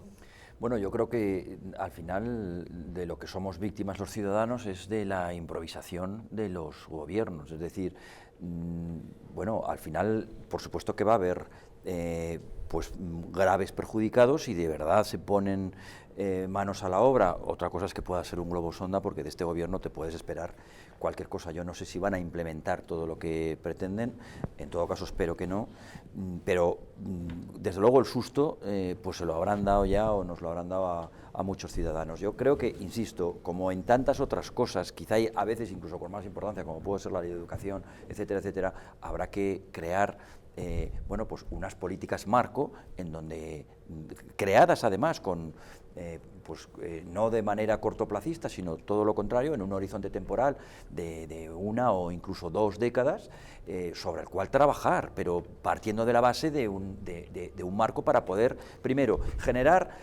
confianza, por supuesto para las propias inversiones, porque estamos hablando de los ciudadanos, bueno, creo que también has nombrado, Javier, autónomos, empresarios del transporte, Tú sabes etcétera, que la mayoría etcétera. de trabajadores y autónomos utilizan vehículos diésel, Claro. porque históricamente se ha considerado que era el vehículo industrial por antonomasia. Es que lo el era. más adecuado. Es que lo era más barato el mantenimiento, el propio consumo era... Pues ahora me está preocupando que un gobierno de izquierdas, que teóricamente debería salvaguardar los intereses de las clases más desfavorecidas, lo que está haciendo es primar a las clases más pudientes, que son los que se pueden permitir, no sé, a ver, Gorka, desde una óptica de izquierdas, ¿no te parece que están haciendo lo contrario de lo que deberían hacer? Yo creo que este gobierno y cualquier otro lo que debería hacer es pensar a medio y largo plazo, es decir, no pensar únicamente en las próximas elecciones, que es lo que básicamente está haciendo este gobierno socialista, tal como se suponía, sino como pensar... han hecho todos los gobiernos que hemos conocido, ¿no? Sí, pero Bien. especialmente este porque tenía menos tiempo, ¿no? Y una vez que fue elegido después de la moción de censura, pues lógicamente tiene 1 año y medio para poder presentarse a las nuevas elecciones y tratar de ganar la mayoría suficiente para poder gobernar, ¿no? Es decir, ese era el objetivo. Algunas cosas las hará bien, puede ser que las haga bien, otras cosas las hará peor. Y el modelo productivo es algo esencial, es muy importante para el futuro de la economía española y creo que no se ha debatido lo suficiente en los últimos años, no se ha hecho básicamente nada, ¿no?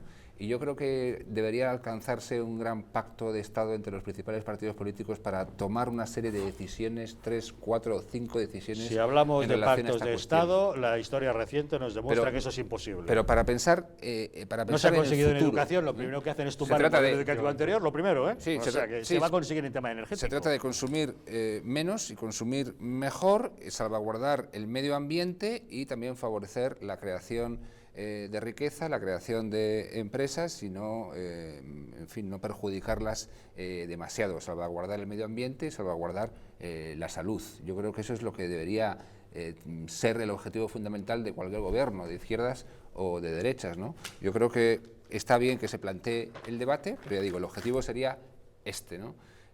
Un modelo productivo y un modelo energético que salvaguarde el medio ambiente, la salud de las personas y favorezca también la creación de riqueza. Sería lo deseable, pero estamos hablando del marco que establece el Gobierno de la Nación, pero luego tenemos actuaciones puntuales de ayuntamientos, por ejemplo el de Madrid con Manuela Carmena, que ha dicho ya que este otoño los coches contaminantes no podrán entrar en Madrid.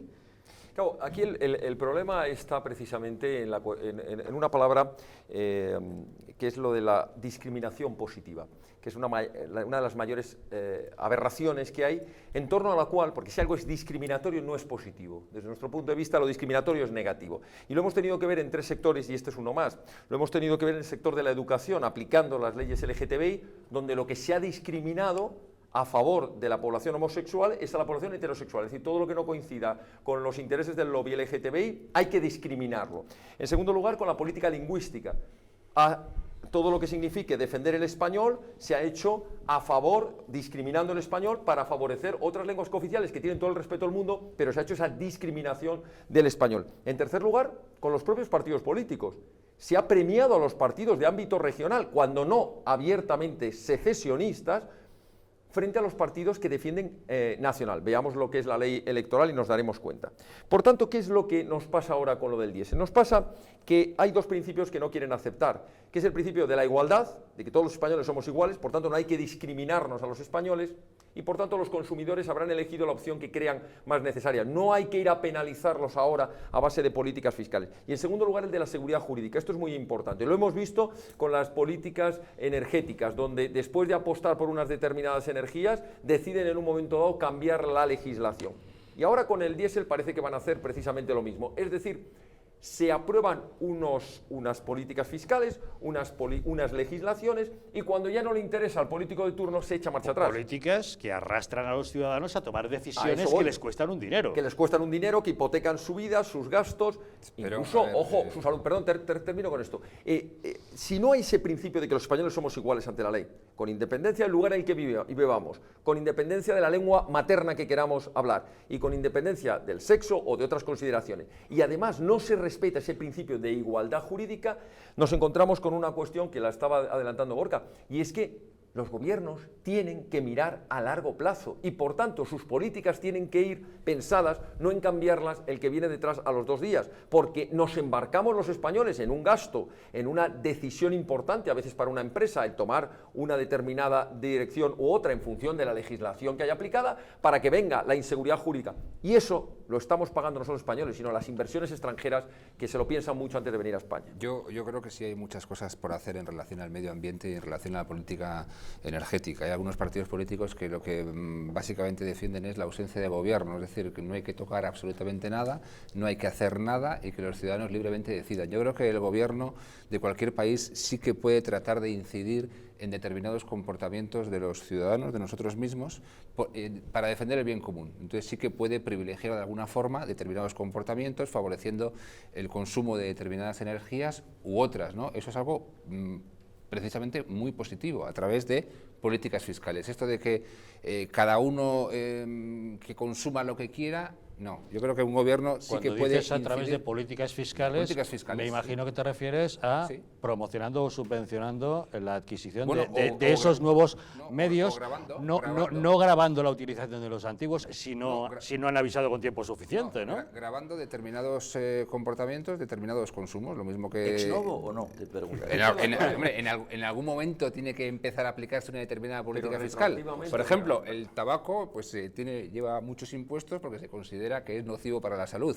Si se considera que una determinada energía es nociva, peligrosa para el conjunto del país, para el conjunto de los ciudadanos, me parece razonable que a través de políticas fiscales pues sí, pero que no nos graben más. Has mencionado el tabaco. No, para que se consuma menos. Has mencionado el tabaco que al final del día obtuvo un buen resultado, el hecho de que se fume menos y tal, pero que durante la realización de esa implementación, de esa implantación del modelo antitabaco se hizo muy mal, porque se obligó a un montón de hosteleros a hacer unas reformas que les costaron un dineral para hacer zonas en las que se pudiera fumar y otras que no, para después prohibirles fumar en todas. Y habían invertido no solamente en acristalamientos, sino en mecanismos de extracción de aire costosísimos para todos ellos que no pudieron amortizar. Eso es hacer mal las cosas. Porque total, como paga el ciudadano, yo legislo, ya se apañarán. Yo me refiero eso no se puede hacer. Al objetivo de que el gobierno, a través de determinadas políticas fiscales, medioambientales o de otro tipo, pueda pretender favorecer determinados consumos en lugar de otros por el bien común. Si se hace bien. Claro, si se hace bien. Lamentablemente no se está haciendo bien. A nadie nos interesa perjudicar el medio ambiente, etcétera, etcétera. ¿No? Evidentemente. Si nadie te niega la mayor, el axioma inicial es correcto, la aplicación del mismo es lo que yo creo que genera. Y que las ideas sean buenas, claro, y que se mantengan en el tiempo. Son tan ligeros que no se han dado cuenta, como tú bien decías, Javier, que esto va contra su propio electorado. Es decir, hay una gran parte de ciudadanos de clase media y de clase humilde que utilizan el diésel, que han hecho su inversión, que es casi la segunda inversión de su vida después de la vivienda, quien la tenga, y que a partir de ahora, como decíamos, pues es que no se está teniendo en cuenta la retroactividad, la irretroactividad en este caso, de los derechos. Probablemente en esta cuestión en concreto, la ley del consumidor, no, dicho de los derechos, no de la ley, la ley del consumidor tendrá algo que decir, y las asociaciones de consumidores probablemente podrán impugnar esto. Por ahí veo yo. Tiene todo el sentido. ¿Y por qué? Por la irretroactividad. Porque este gobierno que padecemos no las piensa como se le ocurre, las lanza. Es decir, y ahora dice, vamos a poner el impuesto al diésel, vamos a equiparar el precio del diésel con la gasolina, pero no nos vamos a quedar ahí. Vamos a eliminar los vehículos diésel y a partir de 2025 no podrán estar en según qué ciudades todos aquellos que sean anteriores a 2006. Pero ustedes se han parado a pensar qué es lo que supone la industria del diésel en España. Ustedes se han parado a pensar realmente qué industria o qué porcentaje del 100% de la contaminación realizan los vehículos. Pues yo se lo digo, el 25% de la contaminación que tenemos hoy en España es de los vehículos, con lo cual... Mucho, ¿no? Bueno, no tanto 25. como nos quieren hacer ver ellos. Hay vehículos diésel que contaminan muchísimo menos que los de la gasolina. Y luego, hablando de temas de reformas energéticas, es un gobierno Nobel, insulso, sin experiencia, pero, como dice el refrán, el hombre es el único animal que tropieza 2 veces con la misma piedra, y este gobierno vuelve a tropezar por segunda vez en la misma piedra. Tenemos un claro ejemplo en las energías renovables que propició Rodríguez Zapatero, cambiando el Real Decreto de mayo de 2008. En aquellos momentos, cualquier persona de bien, cualquier persona que tuviera su casa podía producir la energía para el autoconsumo y la que le sobraba la vendía a la red.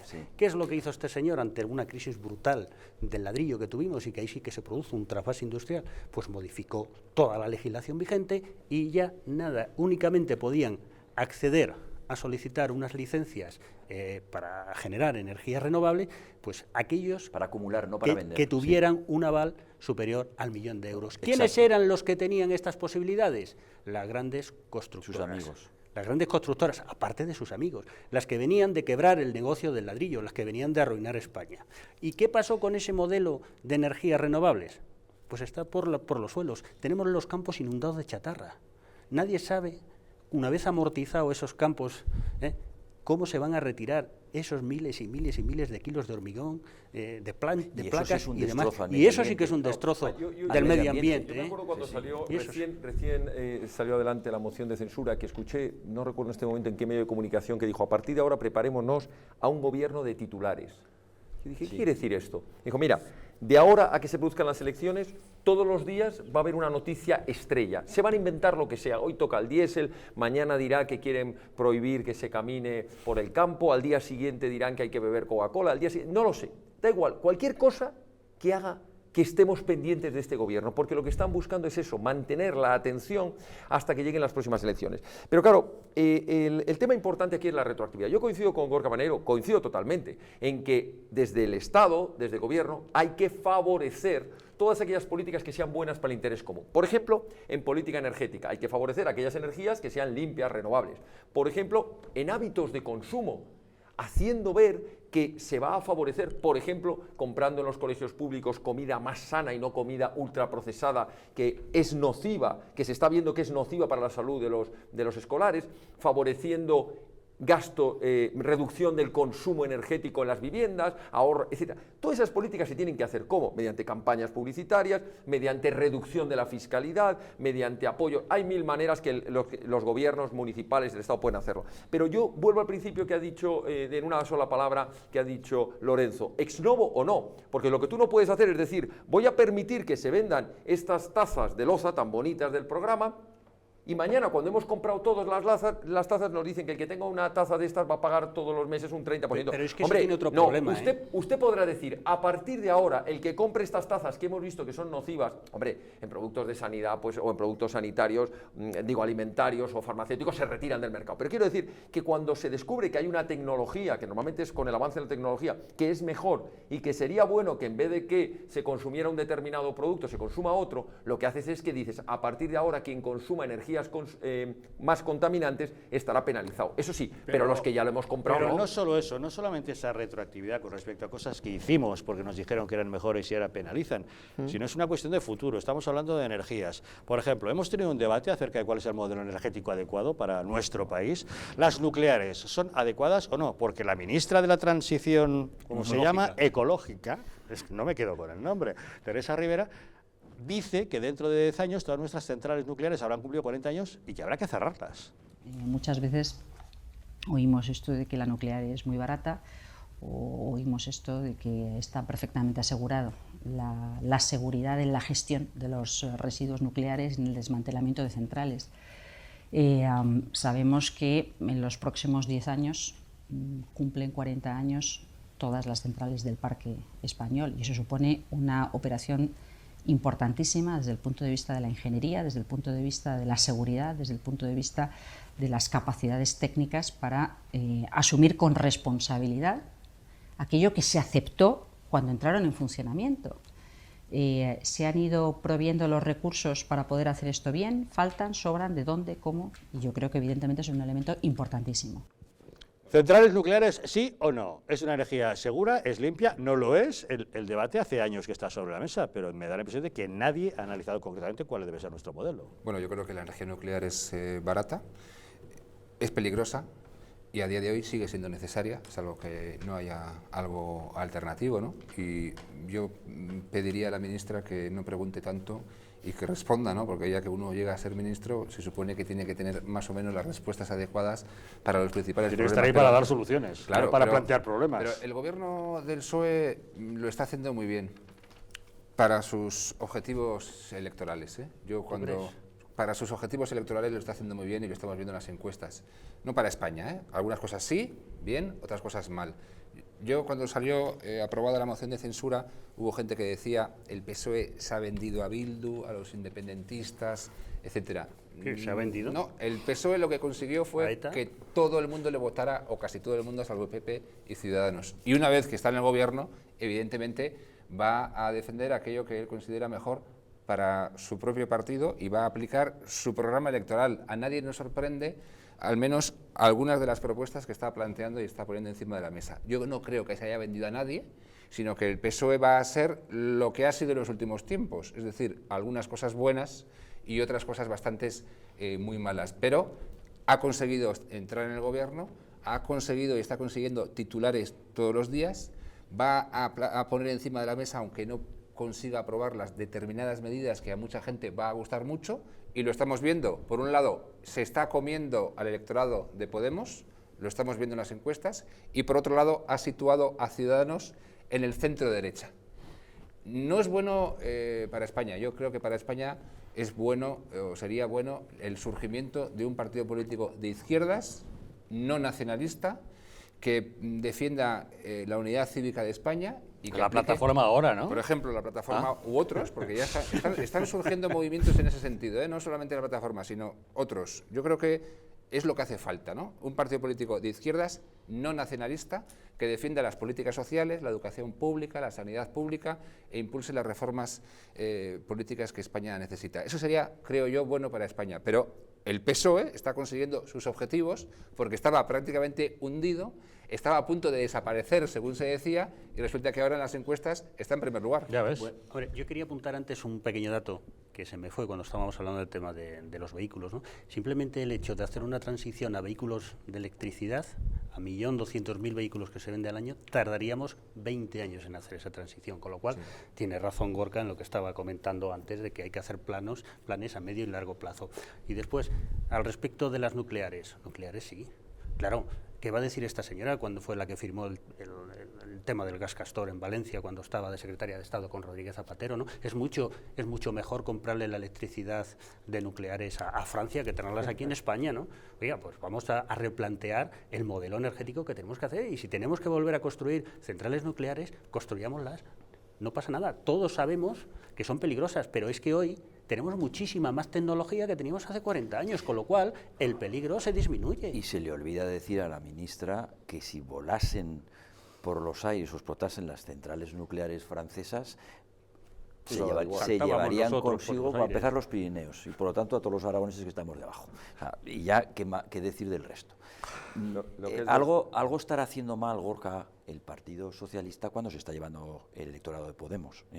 Algo estará haciendo mal, digo, no bien. Me refiero en relación al tema electoral, votos, no bien para España, malo. Era una pseudo broma. Ya me entiendes, y además creo que estás de acuerdo en lo que he dicho. En todo caso, sí, de acuerdo a sus propios intereses, por descontado, que yo creo que están actuando.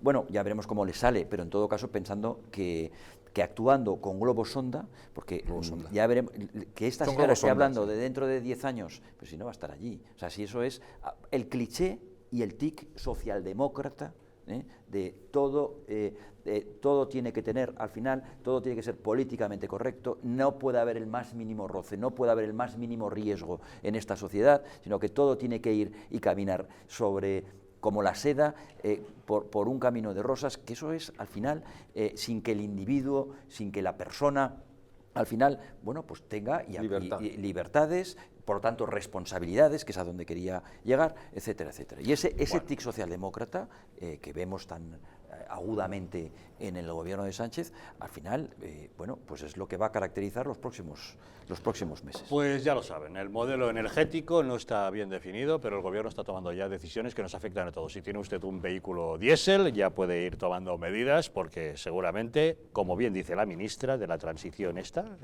ecológica, así se llama, tiene los días contados. En fin, vamos a cambiar de asunto. ¿Se acuerdan ustedes de cuando Pedro Sánchez decía, ¿cómo? Que Donald Trump me está exigiendo que yo aumente el gasto en defensa? De eso nada.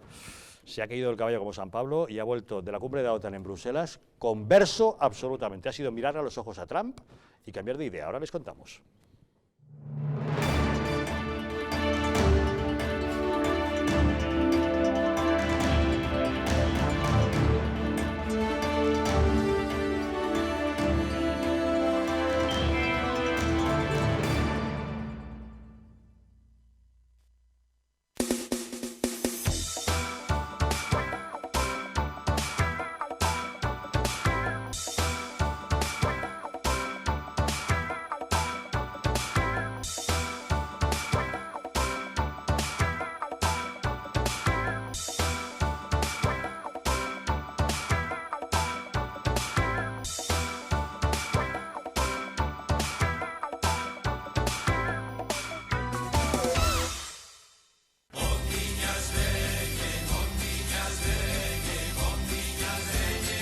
En pleno barrio de Chamberí, saborea los mejores manjares de las Rías Gallegas en Madrid.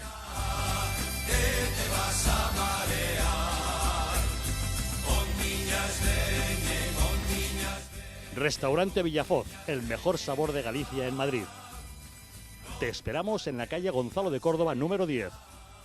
Teléfono para reservas 91 593 88 71. Mercado Las Águilas, el mercado de toda la vida ahora más cerca de ti. Más de 70 establecimientos.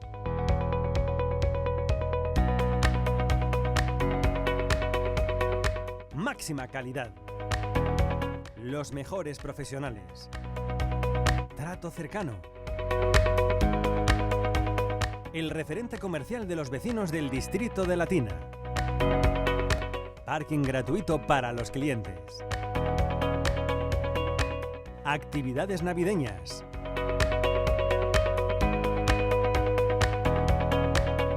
Show cooking. Y degustaciones gastronómicas.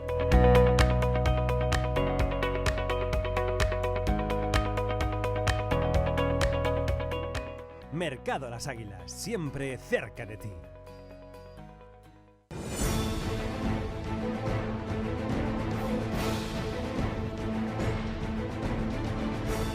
Si la España nación de naciones va a llegar. Visca Catalunya, lliure i soberana. Diré que yo soy el Endacari más peligroso para sus intereses. Independent en forma de república. Todos estos que acaban de ver hablan mucho, muchísimo, posiblemente hasta demasiado en el resto de canales. Y se les hace una crítica, pero pequeñita. Aquí va a ser al revés, en Distrito TV va a ser al revés. Aquí ellos van a poder hablar, por supuesto, pero la crítica va a ser mucha, muchísima, va a ser tremenda. ¡Hala! Con España Cuesta, todos los domingos de 10 a 12.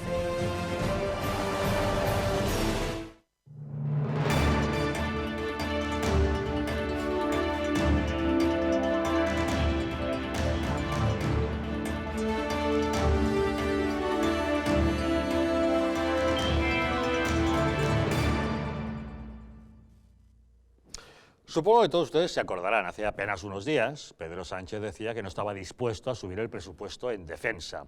Haciendo gala de su antimilitarismo antropológico, decía que tanto le daba que Donald Trump, el presidente de los Estados Unidos, estuviese tirando de las orejas a algunos países europeos, como España, Bélgica o Alemania, porque no habían alcanzado ese 2% de su PIB de inversión en material de defensa.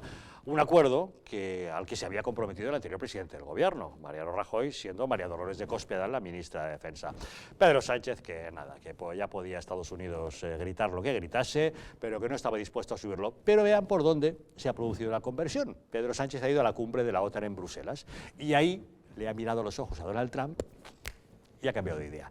El caso es que ha dicho que, bueno, que por supuesto va a respetar ese 2% del PIB en inversión en defensa, que en los próximos tiempos vamos a invertir 1.000 millones de dólares para alcanzar ese 2% y que, por supuesto, nuestra aportación en la OTAN es muy superior a la de otros países, no solo por una cuantía económica, sino por calidad, por presencia en todo tipo de misiones. Somos, lo he dicho antes, comprensivos, empáticos con las demandas de la administración norteamericana. Pero también es importante subrayar el que tenemos que evaluar a todos y cada uno de los Estados miembros en función de esos tres criterios, de esos tres parámetros, de la aportación financiera, de las capacidades y de las contribuciones. Y es verdad que nosotros estamos aumentando, y así se ha percibido y así se ha reconocido pues, en estos últimos presupuestos generales del Estado, en 1.000 millones de dólares la aportación, la inversión, el gasto en defensa. Es verdad que queda todavía un camino por recorrer hasta el 2% del Producto Interior Bruto, marcado para el año 2024, pero sí que es cierto que en lo que tiene que ver con las capacidades y las contribuciones, España está muy por encima de la media, muy por encima de la media. Y en muchas ocasiones esta cuestión es mucho más importante, porque estamos hablando de aportaciones cualitativas que garantizan la seguridad global del conjunto de aliados de la OTAN.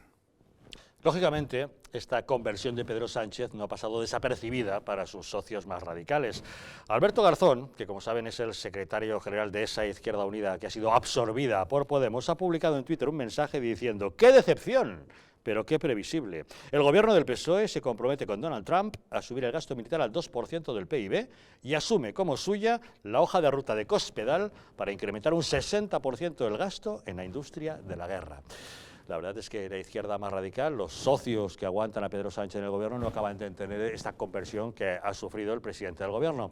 Pero la situación es evidente. España es el tercer país de la OTAN que menos inversión hace en defensa. Vamos a repasar los números. Si echamos un vistazo, nos podemos dar cuenta que únicamente Luxemburgo o Bélgica destinan menor cantidad de sus presupuestos a la inversión en defensa y que España está estrictamente en un 0,92% de su PIB. Cuando, como les decimos, el compromiso con la OTAN, con Donald Trump, era subir hasta un 2%. Es más, Donald Trump ahora ya insiste en subirlo hasta un 4%, pero bueno, de momento ya le basta que en la cumbre de la OTAN Sánchez se haya comprometido a alcanzar este 2%, que como han oído supone una inversión de más de 1.000 millones de dólares para poder alcanzar este 2% comprometido. Lógicamente, el país que mayor inversión tiene de toda la OTAN es Estados Unidos, que tiene casi un 4% de su PIB invertido en gasto militar. Si nos vamos a lo que es en cantidades, lo que supone la OTAN, Estados Unidos, con más de 660.000 millones de dólares, está aportando más del 70% del presupuesto de la OTAN, que tiene un presupuesto de unos 918.000 millones de dólares. De este presupuesto total de la Organización del Tratado del Atlántico Norte, España aporta apenas un 1,2% del presupuesto, con estos 11.000 millones de dólares. Hace falta, por tanto, esa inversión extra para poder alcanzar. Y si nos vamos al conjunto mundial, ya fuera de la OTAN, podemos ver que efectivamente Estados Unidos sigue siendo el país que mayor inversión en defensa realiza de todo el mundo, bueno, pues seguido de China, de Rusia, de Arabia Saudí, en fin, de cada uno de los países, en función de lo que considera o cuáles son sus obligaciones internacionales, hace estas aportaciones. El caso es que España ha cambiado de política en apenas unos días y ese convencimiento que tenía Pedro Sánchez de no aumentar el gasto de defensa ha variado y ahí está, Gorka. Bueno, yo creo que existía un compromiso previo que era tratar de alcanzar el 2% del PIB, es decir, no es porque alcanzado en el gobierno de Mariano Rajoy, con María Dolores de Cospedal de ministra, y que hace unos días Pedro Sánchez dijo que no pensaba cumplir. Sí, pero no creo que haya sido porque lo haya planteado Donald Trump. Vamos a ver exactamente qué es lo que hace este gobierno, posiblemente no haga gran cosa o nada, ¿no? Yo creo que habría que efectivamente analizar la situación de cada país, la situación que afecta a los ciudadanos, el nivel de paro, el nivel de desigualdad, el nivel de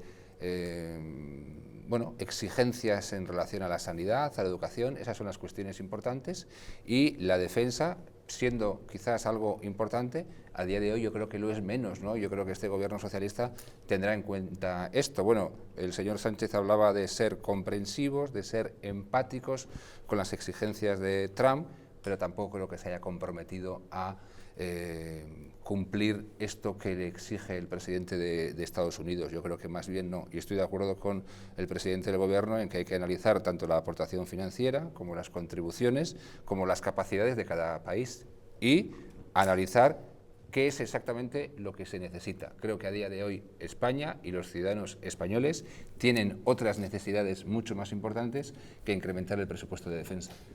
Venimos de una situación en la que nuestras Fuerzas Armadas de los últimos 20 años vienen sufriendo un déficit presupuestario gravísimo en cuanto a dotaciones de material, en cuanto a dotaciones de personal, de retribución, de personal, el personal necesario para cada una de las unidades. Nuestra seguridad nacional está en riesgo.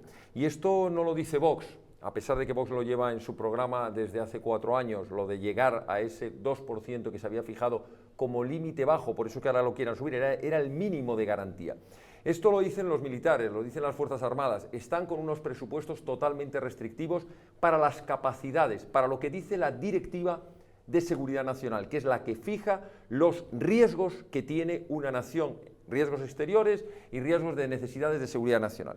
Dicho lo cual, nos parece una brillante noticia, una magnífica noticia que por fin España se haya comprometido. Me da igual si ha sido con el gobierno de Mariano Rajoy, me da igual si ha sido ahora Pedro Sánchez porque ha querido sacarse la foto a ver si le dedicaba más de 2 segundos y medio Donald Trump, no lo sé. Probablemente lo de Pedro Sánchez sea un titular, sea una foto, lo que estaba buscando y no otra cosa. Pero lo importante es que esto es una política de Estado, una política nacional. Ahora termino con esta cuestión.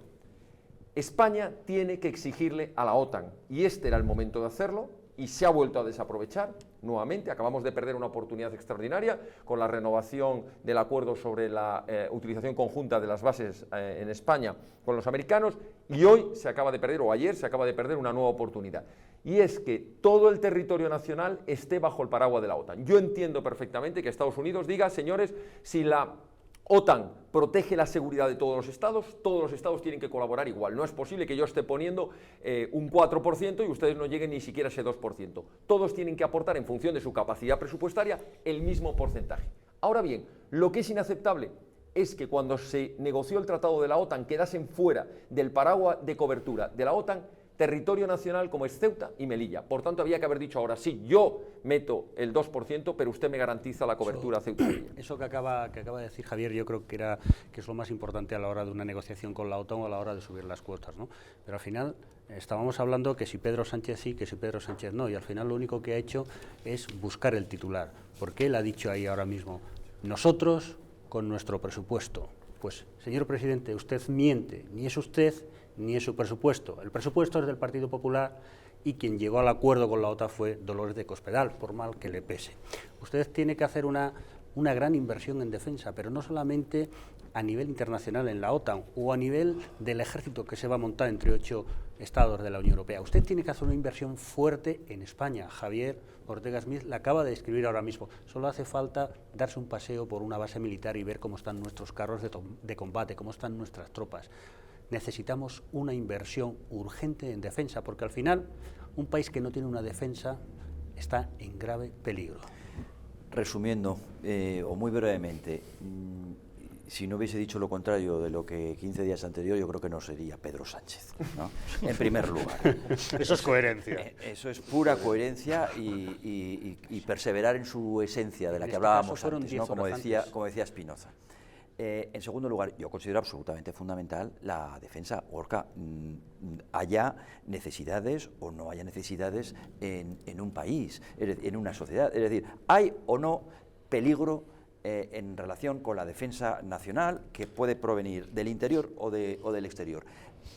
Pues será lo primero, porque si no podemos defender nuestras fronteras, nuestras libertades, etcétera, es lo primero. En segundo o en tercer lugar en este caso. El presupuesto, déjame terminar, por favor, el presupuesto nacional del 1%, primero es un compromiso, segundo, es verdad que no es de justicia que los Estados Unidos estén soportando lo que están soportando, no es de justicia, y por lo tanto habrá que llegar al 2, al 1,7, al 2,2 o al que sea, el presupuesto que sea. Termino. No, pero yo lo digo porque no es de justicia, pero eso que tendrá que ver con la soberanía nacional. La justicia que tiene que ver con la soberanía nacional, por favor, no tiene absolutamente nada que ver. Y termino. La gran cuestión es, no si nos lo tenemos que gastar, que en mi opinión, la gran cuestión para mí, claro, que en mi opinión por supuesto que sí. La gran cuestión es, con un déficit presupuestario como el que tenemos, ¿de dónde diantres sacamos la pasta? Claro que sí, pero ¿de dónde sacamos la pasta para pagar? El caso es, ¿en qué momento se produjo la conversión de Pedro Sánchez? Hemos localizado el momento exacto. ¿Fue cuando le miró a los ojos a Donald Trump? ¿O fue cuando le tocó? Observen, resulta que los funcionarios del Palacio de la Moncloa habían pactado lo que en cuestiones diplomáticas se llama una photo opportunity, es decir, habían quedado con la administración de Estados Unidos con que Donald Trump dedicaría unos segundos a estar al lado de Pedro Sánchez para hacerse la foto. Pero Donald Trump desoyó esa recomendación y no se lo dedicó, con lo cual Pedro Sánchez se vio obligado a abrirse paso a codazos entre la gente para llegar hasta Donald Trump, reclamar su atención interrumpiendo una conversación que mantenía con el presidente de Turquía, con Tayyip Erdogan. Ahí lo ven, está ahí, le interrumpe, Donald Trump le mira como diciendo, ¿este tipo quién es? No le hace ni caso, Pedro Sánchez mira para otro lado y al final es que le coge del brazo para conseguir reclamar su atención y poder conseguir que el fotógrafo oficial que tenía ahí hiciera una foto que de inmediato el Palacio de la Moncloa distribuyó a través de Twitter con este mensaje que dice: saludo del presidente del gobierno, Pedro Sánchez, con el presidente de Estados Unidos, Donald Trump, previo al inicio de la reunión plenaria de la cumbre de la OTAN. Es decir, en esa foto parece que realmente se estén abrazando, cuando en realidad Pedro Sánchez tuvo que pugnar entre el gentío para llegar hasta él. Y lo que más nos gusta de esa foto es la imagen de la ministra, de Margarita Robles, que está como ensimismada viendo el momento de la foto. Pero Tremendo, ¿no?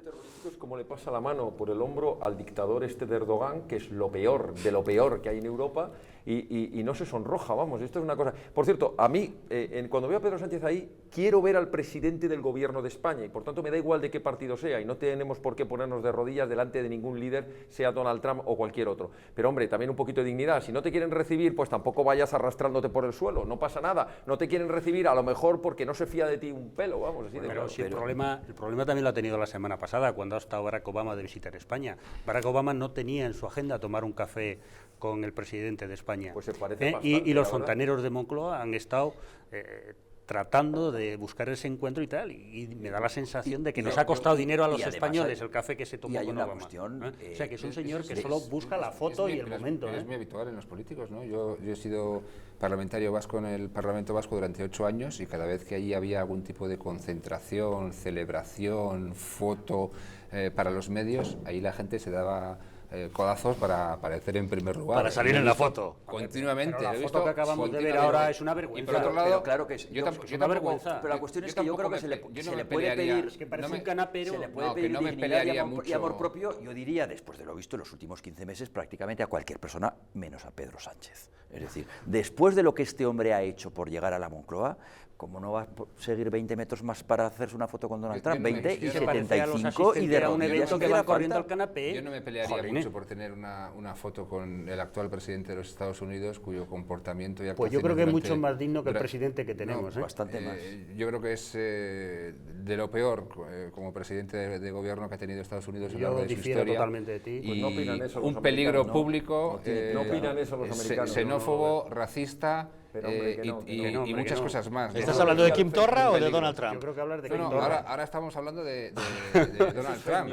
Es que con la definición me perdía. Entiendo que los populistas, los xenófobos y los racistas yo no soy les populista, guste, ¿no? yo no soy ni populista, ni xenófobo, ni racista. Estoy totalmente de acuerdo con las líneas generales de la política de Donald Trump. Y de hecho la he defendido en muchas ocasiones y las voy a seguir defendiendo. Atacaros con riguroso orden, por favor. Quiero decir, ayer le votaron todos los hispanos. Sí, no. Es Es que no lo he dicho. Y la bolsa pegó en el techo y rompió el techo y salió por la luna. De todas formas, de representantes políticos que ayer mismo defendían a Franco, pues no me extraña que puedan defender a personajes como este, ¿no? O sea, que tampoco me extraña. Bueno, aquí en alguna tertulia se defendió por parte de algún tertuliano el régimen franquista y a Franco, ¿no? Con lo cual tampoco me extraña que personas xenófobas, racistas, etcétera, puedan defender a Donald Trump. Que los de izquierda siempre tenéis el comodín de Franco cuando no sabéis de qué hablar. Estás hablando de energía y dice, y Franco más. Y dice, bueno, ¿pero qué tiene que ver Franco con las nucleares? Y los pantanos. Y ahora estás hablando... generaban esta electricidad de forma natural. A mí me encanta. Estamos hablando... Hay que seguir las tertulias del programa, Javier, que ayer no viste la tertulia. Escucha, a mí me encanta que estamos hablando de Donald Trump y salga Franco, que probablemente Donald Trump no sabe ni quién es Franco. Pero si has sacado tú antes el tema de la memoria histórica sin que nadie te preguntara. No, yo no he dicho la memoria histórica. He dicho que la izquierda... Hombre, yo creo que Estados Unidos se merece un presidente mejor que Donald Trump. Lo que no se merecía es a Clinton, que es la líder del globalismo, de los lobbies, de lo peor, de Soros, vamos. En fin, los americanos... Es lógico que el populismo defienda al populismo. Yo lo que me alegro es que los americanos sean libres para haber elegido al presidente que quieren y no el que querían los lobbies internacionales. Claro. Yo de lo que me alegro es que en esta mesa seamos todos libres la extrema derecha para expresar libremente nuestra opinión, aunque entre en confrontación con las que otras que se puedan escuchar también en esta mesa, puesto que para eso están los intocables, para generar un espacio de libertad en el que dejamos hablar absolutamente a todo el mundo. Nadie nos podrá decir que coartamos la libertad de nadie o que limitamos los mensajes. Nos gusta escuchar a todo el mundo, nos gusta escuchar todos los puntos de vista, porque a fin de cuentas son ustedes quienes sacan sus propias conclusiones. Y eso hemos intentado una noche más, así que muchísimas gracias a Javier Ortega Smith por habernos acompañado. Muy amable, muchísimas gracias. A Gorka Maneiro, muchísimas gracias. También a Lorenzo Abadía, gracias por estar con nosotros. Buenas Y a noches. Francisco Trejo, muchísimas gracias. Gracias, un placer. Gracias sobre todo a todos ustedes. Esperamos haber sido de utilidad para ayudarles a formar opinión acerca de los temas que interesan. Y ya saben, no se vayan porque les dejamos con la película esta noche, Zapata, el sueño del héroe. Ya saben, el revolucionario mexicano Emiliano Zapata, que resulta que en esta película es un chamán, uno de esos adivinadores esotéricos. La película está protagonizada por dos importantes cantantes mexicanos, son Alejandro Fernández y Lucero. Que disfruten de la película, disfruten también del fin de semana. Nos reencontramos el próximo lunes aquí, en Los Intocables.